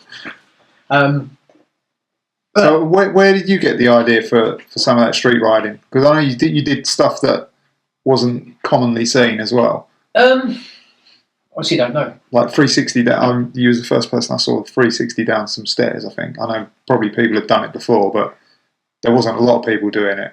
No, I think you get to a point where you've got quite a few disciplines under your belt of what you can do, and you don't see things the same way as like someone who can just do one thing. You think, oh, just chuck that on there and I'll do that. You know, and so 360 down the stairs. After a while, you kind of like you could alley-oop out of it as well. Like you sort of get, if you alley-ooped out just enough, you wouldn't catch the front wheel. Otherwise, you know. What, going down the stairs? No, going up them this time. So you could actually carve up stairs. Oh, there. yeah, You yeah, can't okay, up. yeah. And if you got it right, you could just miss not catching your front wheel. And you basically 180 back up the stairs. Yeah, okay, yeah, I get it. Yeah. I honestly, I just don't know. I think, again, it's riding with like-minded people a lot of time. You had Dave Dean doing the no-handed fakie, which was, it looked good in pictures, but you blinked and you missed it. And also, Jesus, it brutalised your waist doing it as well. Well, because of the chop, Yeah. But there were loads of good street riders about then as well. They were on the up. I honestly don't know. It was just, I suspect it was just being influenced by other people. It was Sean Allison. He was one of the other guys, wasn't he? Do you remember him? He's a big dude. He's still about on Facebook. Yeah, that's right. Yeah. Sean Allison. It's really bad because I know Sean, but I don't know enough about him. And I remember him being there as well. Yeah. But there were loads of people about at the time, and it is just who you're with, and it's not a brotherhood as such, because that just sounds like really kind of chummy and nice. But it was just you were riding people who wanted to ride. You were all freaks. Yeah, that's what bonded a lot of people together, was the fact that they was freaks. So. Yeah, it was like Gary McCallion. I never really got on with Gary, and meanwhile, just didn't like him. Later life, he came into the sandwich bar when he was a courier, and I just got on really well with him. And he was cool, yeah. He just like a lot of us just needed. He was just young, wasn't he? Yeah, exactly.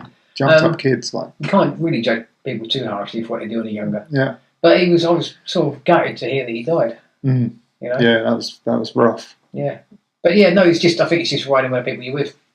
A lot of it, and also magazines again. Yeah, that's what I was going to say. Did the magazine street coverage must have tap into that a lot? Yeah, I didn't buy into the UK street magazines because they was just stupid.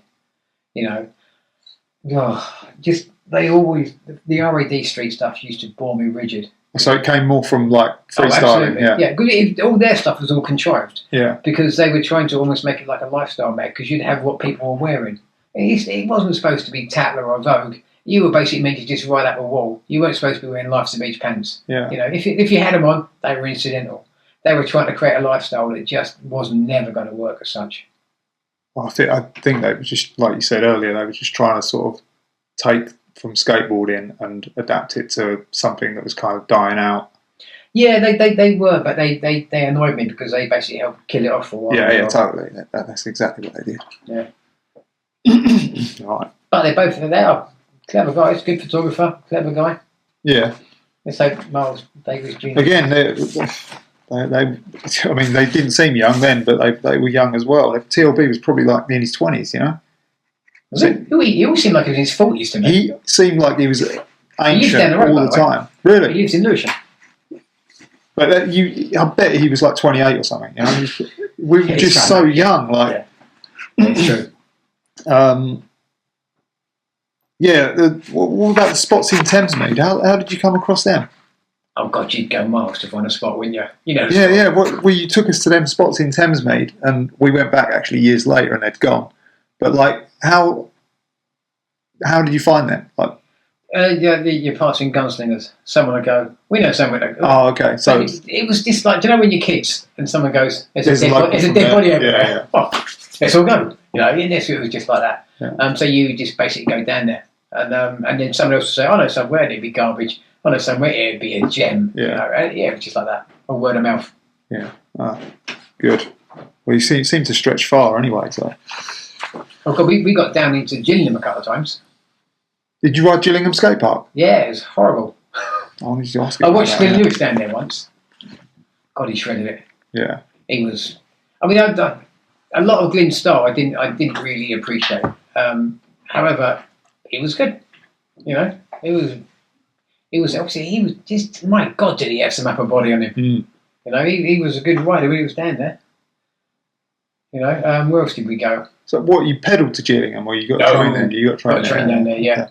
Yeah. Pedalled. Yeah, I don't know how far it is. It's Kent, and it's not. It's quite a way. It's 20 miles or something. Yeah, it's quite a way. Also, there was a massive shop down in Dartford. I can't remember what it was called. With no softies? No. Oh, it's OT. OT? Yeah. I used to go down there, and it was like the Valley of the Kings, right? Because you'd go in there, and it was this massively long room. Must have been, to me, like 100 feet long, and it had framed up on the wall, And I'd walk through going, oh, Oh, and at the end, there'd be a really bored-looking person there, like, and I'd be like, oh. I remember someone else telling me the story of OT and saying that they looked up at the ceiling and it was just tyres. Which, honestly, it was just awesome. A similar story, but theirs was a tyre thing. It was like, if you ever talk to Seal, ask him about when he was taking down the Shiners. The Shiner said, take what you want. He said, he had 3 big bags of him. Just stuffed everything in there. Yeah, hutch stuff. He just grabbed everything. Yeah. Then he suddenly thought, have I got too much? While he was packing his 3rd bag, Oh, excellent. How did you get the name Angry? BMX competition. It was one of the Trumpton Riot Squad. It was, what's his name? Jason Ellis. Jason Ellis. I remember riding past him and he went, that's the angriest fucking man in the world. and then I became Angry Brown. Like, I mean, it's a good nickname in all fairness. And it entirely summed me up. I mean, if ever there was one word that was going to sum me up. What spawned him to say that you was the angriest man in the world? Because I was the angriest man in the world. I was just a kid mad at the world, and just no one understands me. Ooh. You get a bit older. No, they do understand me, and that's why I'm such a knobhead. And it was angry, and then it was just everyone called me Angry after that, and it just kind of stuck. It was like that meme that I showed you earlier. We said, like in the 80s and 90s, if you wore a purple shirt one day, you became Gay Dave for life, It was just I became Angry Brown. For life? Yeah, for life. So was you ever sponsored by anyone, like any bike companies? GT. That's what I thought, yeah. Yeah, it was Mark Atkins' dad. It was an absolute Roger Atkins, yeah. It's funny, of all the parents that you knew, there was Jeff Catlow, always nice, slightly reserved, and then loads of really, really cool parents, and then you had Jeff Atkins. It's like, no then lads. And he was always nice, it was always encouragement. He said, do you want to ride GT? He said, yeah, yes please. Gave me a GT frame, got some rules from his stuff. His son was nice. Yeah, it was just them and Youngs really. Yeah, I did think that you were sponsored by GT. Never Haro, no? No, you rode Haro for a bit, right? I don't. Yeah, I bought it. I didn't. There was. I'll tell you about something afterwards about Haro. It nearly happened, but it didn't happen in the end. So around sort of late 80s, you and Hassel went to the US. Hassel's already out there. I went out there with Mike Canning. Oh, okay. Yeah. Oh, cool. And Mike just didn't want to be out there. That's what Pova said, didn't it? Yeah. Yeah. But it was funny because they just said, "Oh yeah, we'll meet." We had never been.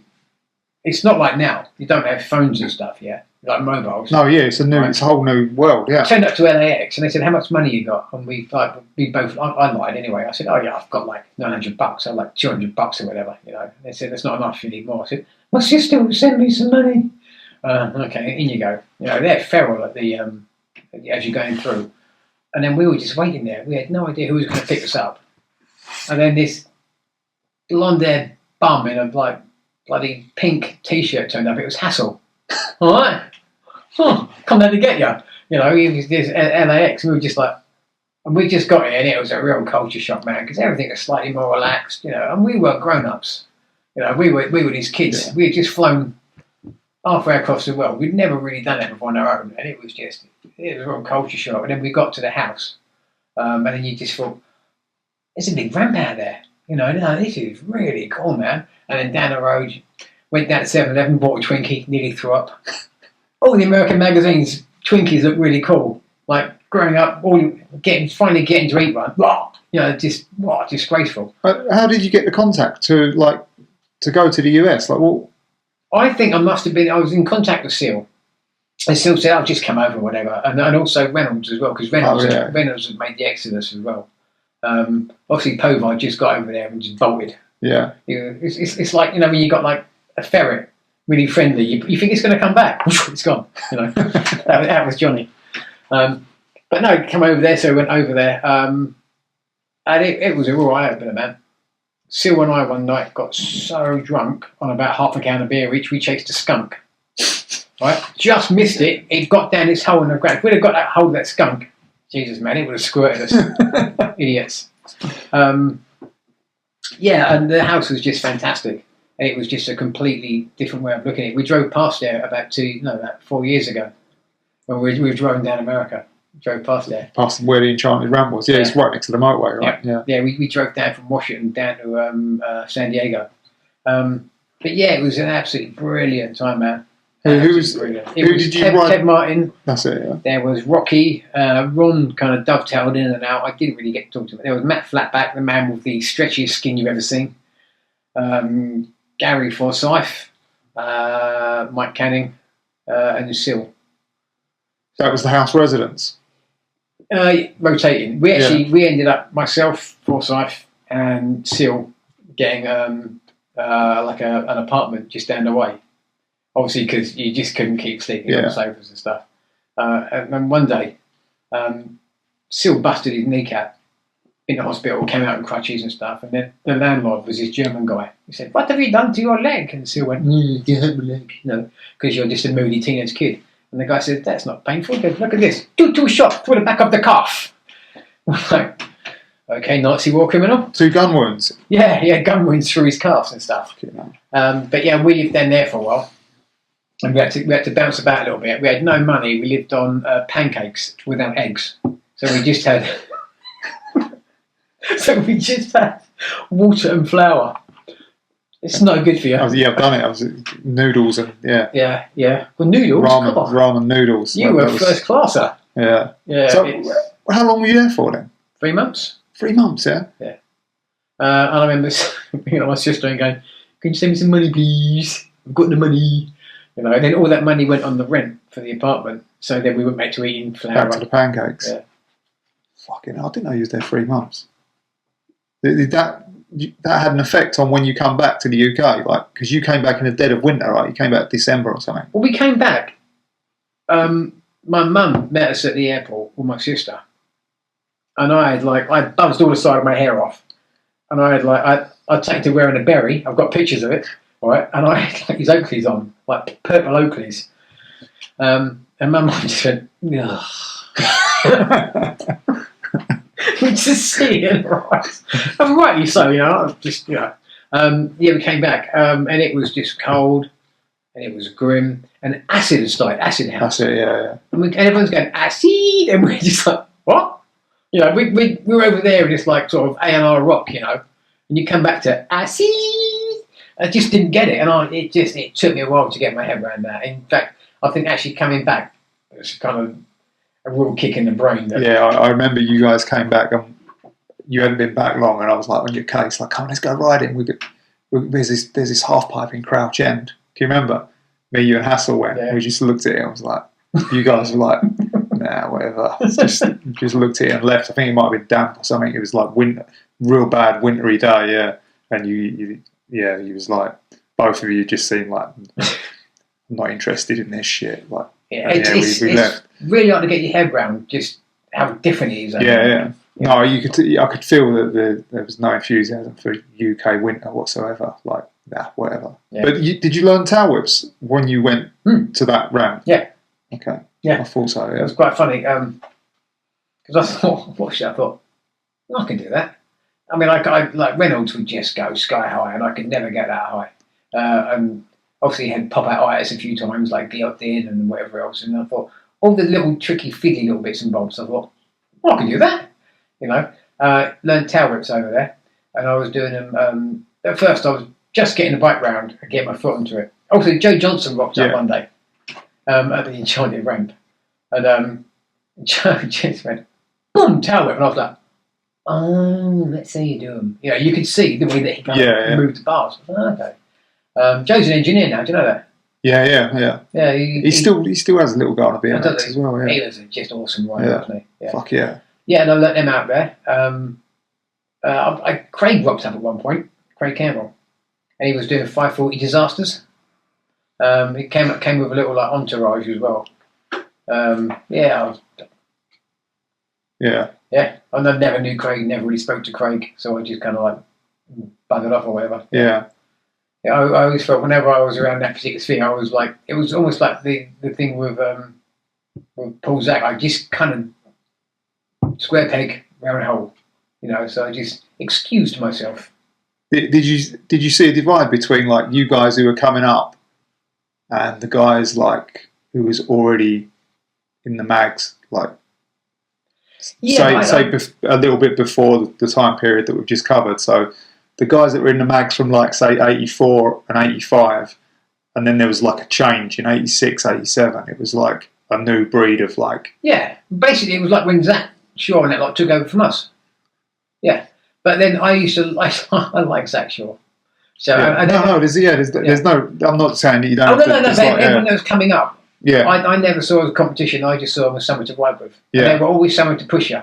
But there definitely was a divide. Yeah. There was Stupple and Co. I could never get near to that. I believe Chris Young was quite handy. It was quite nice. I don't really know. Everything is second hand, so it's all hearsay really. But there was a bit. But also, they were a lot more sophisticated, and I was this little oik from South East London who kind of read comics and and was just an angry little turd. Yeah. So I don't know whether it was that it was them or if it was me, but I never really talked to them. I talked to Jess a few times and Nick Phillips, but it was just very, very, very different. I couldn't say one way or the other without sounding like a knob. Yeah. From my perspective, it was like, there was definitely things were changing. There definitely was change. Yeah, it was a new thing was coming. There was the old thing was like these guys who were like portrayed as like almost like race superstars, but they were freestylers, like uniforms, very pretty clean cut. Jess Darrenforth is an example. Get really high. And he was kind of revered. He was on I think he was on GT, wasn't he? Yeah, to me, he was like very in the middle of both factions because he would fit in with either side. To me, yeah, he seems quite nice on Facebook and stuff. And I've seen bits. Just from being a young guy who was into riding, like he could have fitted into either of them groups from my perspective, but the other guys were very established and not.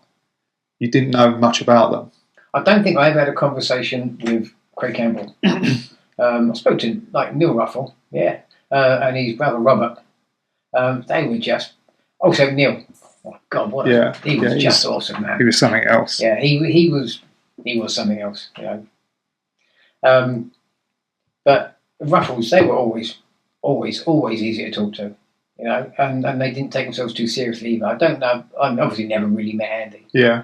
Well, obviously I've been in the same sort of areas with him, but no, I know where you're coming from. But then I never saw like Seal and I have discussed this. I've never ever saw Nick Phillips as a peer. Who was the big lanky one who used to hang about with Ramp Rat? Baldry. Steve Baldry. Tony McKenzie. Never saw him. Okay. He could hear all right. I never saw as I was coming up. I never thought. I really, really rate him. He seems a nice guy. Never rated him. There's only really Campbell that I ever really saw as someone that was great. Billy Stupple was really fabulous in the Kellogg's, but by the time I'd actually sort of got anywhere, he'd kind of dropped out.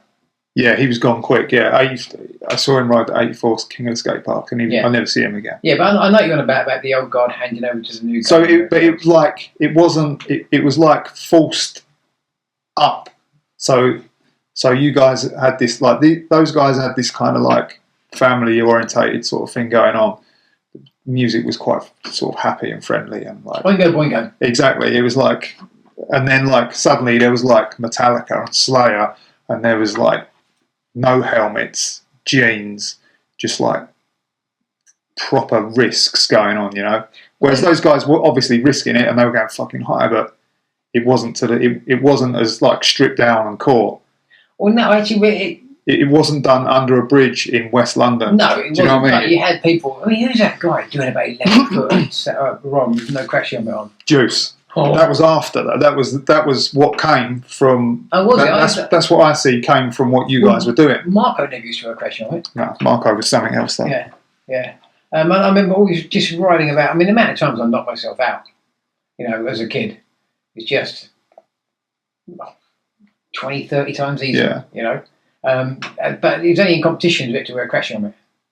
Yeah, I'm just, and everyone ended up realistically, most of the time, the people who were doing that stuff ended up wearing a crash helmet because they'd crashed and hurt they'd hurt themselves. But I'm just saying that at this one point, that basically pushed the rest of suddenly they wasn't as exciting as the new guys that were coming up. Right, and that's just nature, though, isn't it? But it was so drastic. The change was like, you've got this, and this is coming through, straight through the middle of that. Like, it wasn't just like, oh, step back a bit, someone coming through. It's like, boff! And I was like, that. So who would you attribute that to then? What riders? I would say Meanwhile Crew. Because you've got the Americas, you've got the Americas as well. I wouldn't delve in. I'm not thinking of the Americans at that point in time. I'm thinking of the UK. Gotcha. So Meanwhile and what was they called? Trumpton Riot Squad. Sorry, never read them. But they were part of that same sort of vibe and the same movement. They were the younger guys that were coming through. They were all really nice.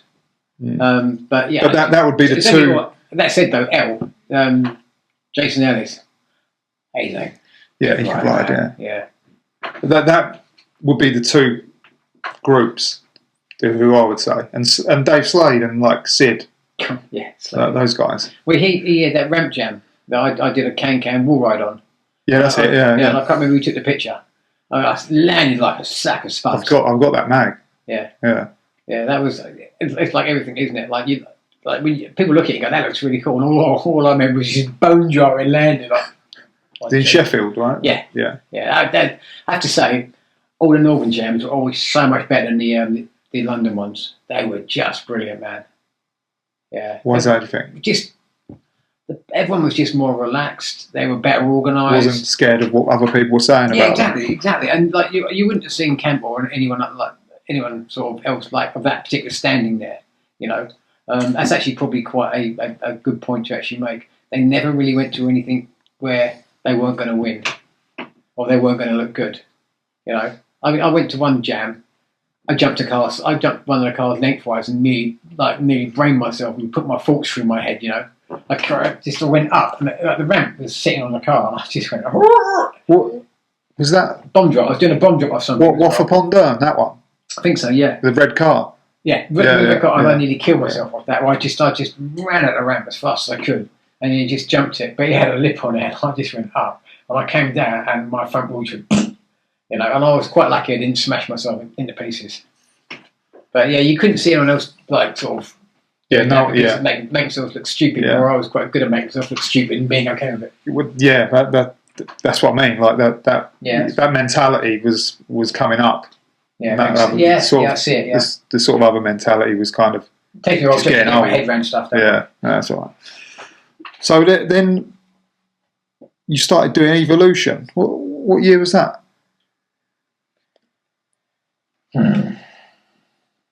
Late 80s. Yeah, late 80s. It must have been 87, 88. All right. So that's earlier than what I thought, Yeah. I just... What was the idea behind that at first? Well, it was always just... It was quite childish in hindsight. It's very, very sixth form in that basically everyone wants you to be somebody else. And all I wanted to do was ride bikes, and just... what can I do that? And so... I got Wayne Ryder to actually draw me this cityscape and the back of it as well, and then he drew a hand. And it was just a hand, and for some reason it just didn't stand out. And the person that drew the hand in the end was Scott McDonald, and it was this strange, anatomically totally incorrect hand that just looked freaking awesome. Slapped that in the middle of it, cut loads of stuff out about Moody's and stuff. That was for the t-shirt and the sweatshirt. So t-shirt, yeah. So is that what you started with, the t-shirt? Yeah.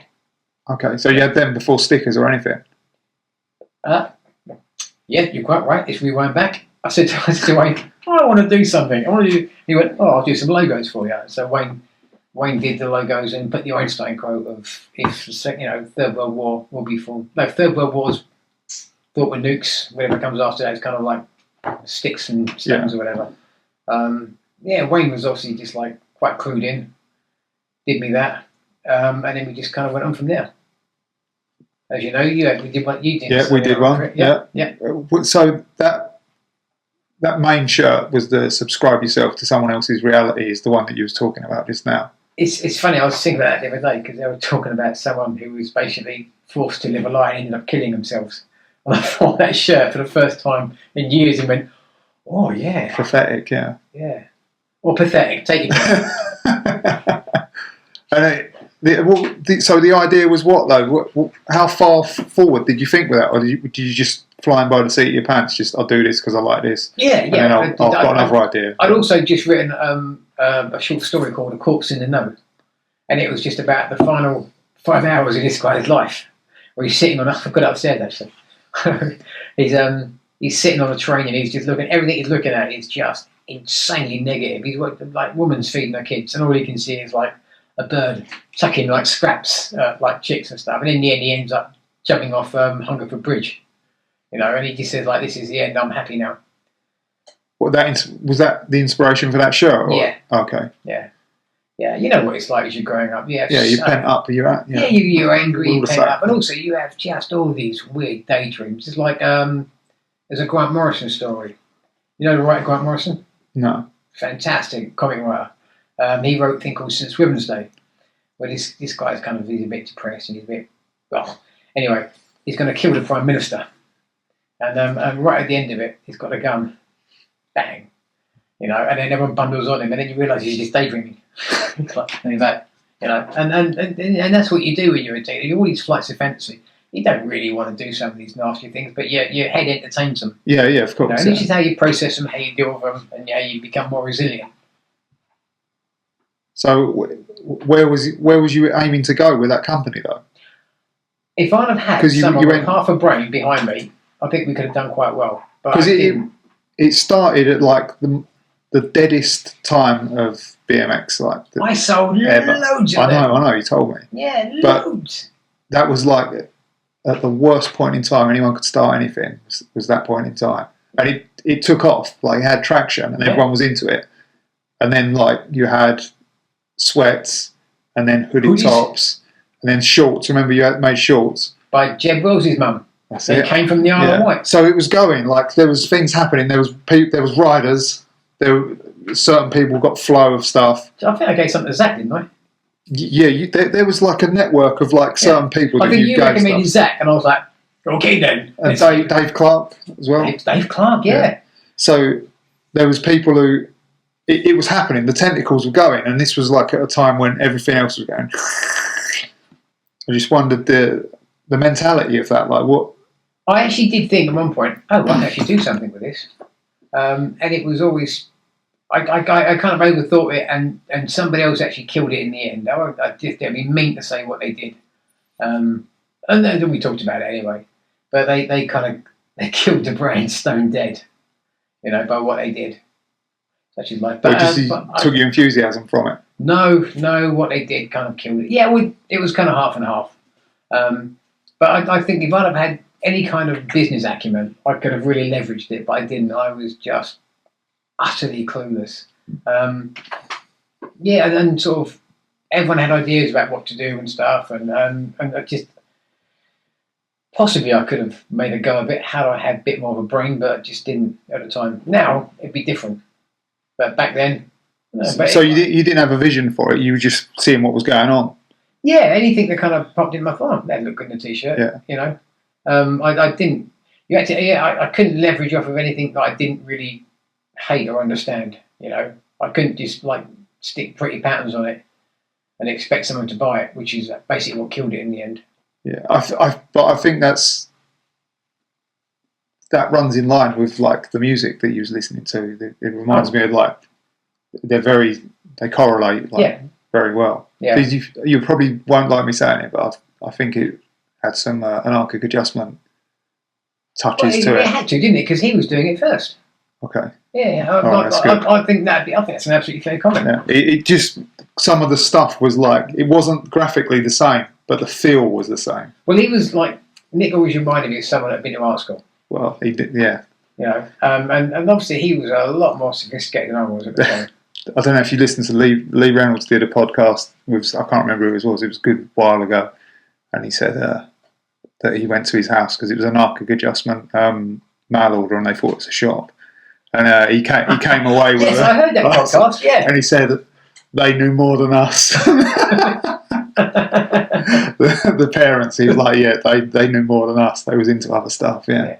Yeah, that's fair enough. Yeah. But yeah, he always, because they were all like the Muswell Hill lot, weren't they? Yeah. They weren't silly. Their parents weren't listening to Mickey and Griff. No, yeah. But they did know more than us. Like he was funny, but he was right. Like, so how did you end up getting out of riding? Because at about that point in time, you was kind of transitioning out a bit when evolution kind of was coming back down again. Yeah, again, ramps. It can't be sort of. I can't just tell you how much it actually hurt coming back to the UK after being in the US. I really should have made an effort to get out there again. But then if I had, I wouldn't be here. Yeah.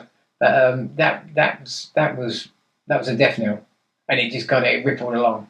I remember we went down to there was a ramp near here, spine ramp. Sutton. So this is Galley. Yeah, this is how it went. You guys came back. It was awful. It was like dead of winter, and then some time went on, and you got back into it.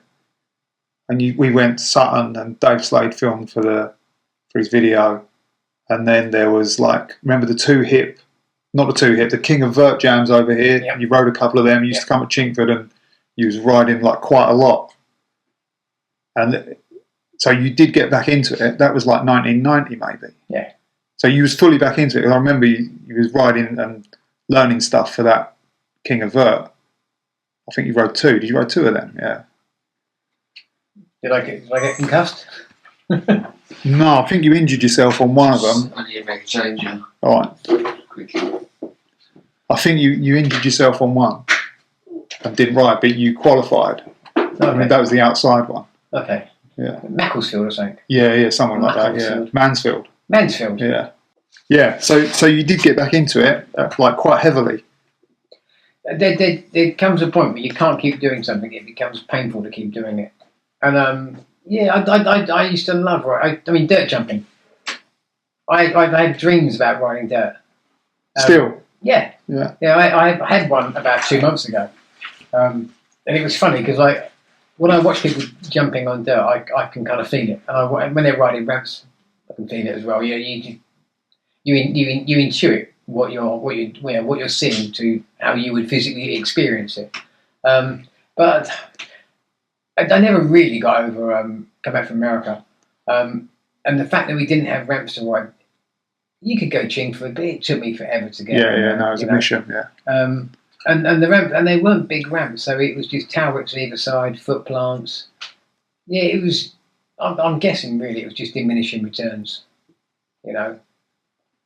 Yeah, I remember I was telling Darren the story about I'd never seen this before. When people would crash and be like, "Fuck that sucks. I'm not trying that again," or they'd crash, not hurt themselves, and try again.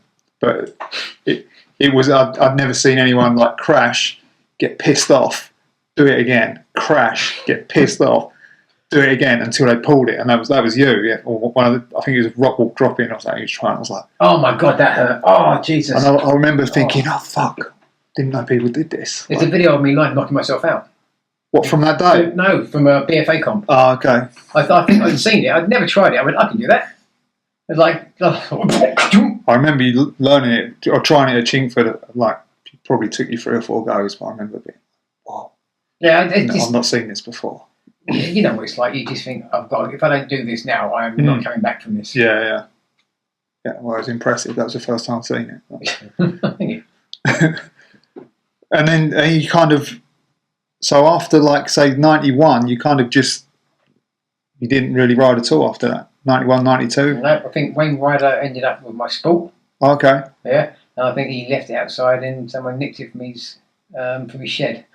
Oh, that sucks. The bike's not even about anymore. Well, what? So that wasn't a conscious effort. You just kind of like what? You just over it.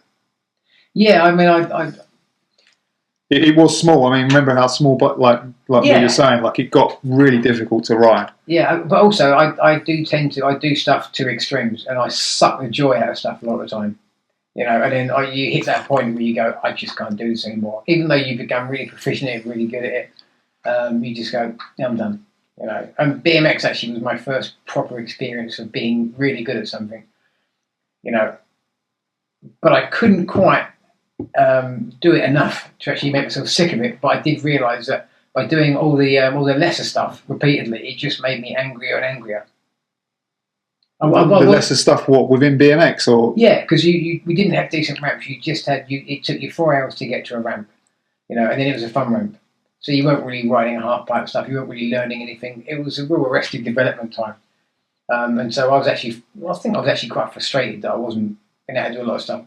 But when you could get to the ramps, it was raining, you know, and there was no one to ride with. Was the other big problem? Yeah, but even that you can kind of cope with a lot of that. Well, for a little bit you can anyway, not all the time. But it was just, it all kind of sucked really, you know. And I think the general melee that was sort of laying on BMX at the time affected me as well. And it was just Reynolds and everyone was out there. Yeah, it was people went to America, yeah. So half your riding scene had left, the other half had either quit, you know. Yeah. Yeah, and then obviously Seal disappeared. Obviously Australia, then New Zealand. Yeah. Slady was working for Ridley Scott. I think he was working for Ridley Scott. I think it was like through some kind of proxy for Bullet Films. I saw Slady a few times. But yeah, just everything had changed quite dramatically. People like Zach were coming in. Like Trump's and Wright Squad had their own ramps. You know, I kind of didn't have a ramp that I could get to easy. Yeah. Yeah. I think actually thinking about it, it was a culmination of things. So yeah, well, all the things that you enjoyed were disappearing, I suppose. So. Yeah, that arrested development that I didn't have a ramp to ride. I didn't really challenge myself. It was just basically like it was just repetitive all the time. And as much as you want to just bomb out and have fun, sometimes you kind of need to feed the soul a bit. Yeah, totally. Yeah, like a pork delver. So what did you do after that? After you'd stopped riding, what was that? Just bummed about, really. Normal life. Yeah, I remember I worked at Asda for a while, and guess who turned up down there? James White. Oh, really? James White used to come down riding in a car park, staring at me. I should think, why are you staring at me? Like, okay, you know. And it was only a little while later I went, oh, it was a BMX, it was not. And then it also put two and two together, and I realised I'd ridden James White's ramp when he was like this high. You know, oh yeah. About, I think somewhere in Elton, with Seal and someone else, and he had a ramp in his garden. Yeah. So I just kind of bummed about. I wrote for a bit. Wait, did you get in some martial arts or something at one point? Yeah. I did Muay Thai, did Taekwondo. Did boxing,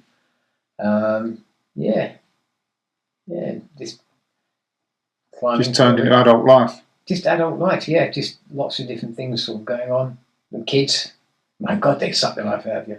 And you didn't keep up with BMX at that point in time at all. No. Also, it was almost like for some reason I saw it as almost like a shameful little secret.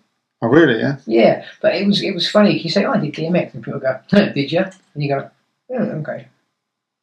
You know, and you say it to enough people, and it gets reinforced, and it becomes almost like your own brain. Then if you've got no attachment to it, then and also I just didn't know any of BMXs at that point, and so for me, it then became this weird point. And the way I left it as well, I didn't feel particularly proud of that. I kind of drifted out of it rather than saying goodbye to everyone. I just kind of wasn't there one day, and it was like I'd left my girlfriend, and then.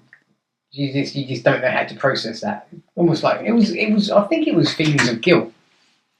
You know, if I'm honest about it, because I left a lot of people behind without even saying goodbye in BMX. Oh, but you know. Yeah, but that's kind of, I think I was feeling guilty about it at the time. And then obviously Darren Whitfield reached out, and then because he was a photographer as well, and obviously I was. yeah, and he reached out, and then I kind of got my head back around it again, and I actually realised, the scene's good, things I've done are good. Yeah, it's all good. Yeah, met a lot of good people. Yeah, I like God. I mean, how do you view that time in BMX? Though you must now looking back, it must be like one of the best times that you've had, right? Oh, it's fantastic. That's what I would guess. Especially the fact that I had more than one friend. So that it would be how you viewed it. Yeah. Oh, I view it now just in a fabulous light. But it's taken a while to get my head around it. But did you think it would get to where it is now? Like, BMX. could you ever see? I did see it coming back, just purely because of how it's always been in America.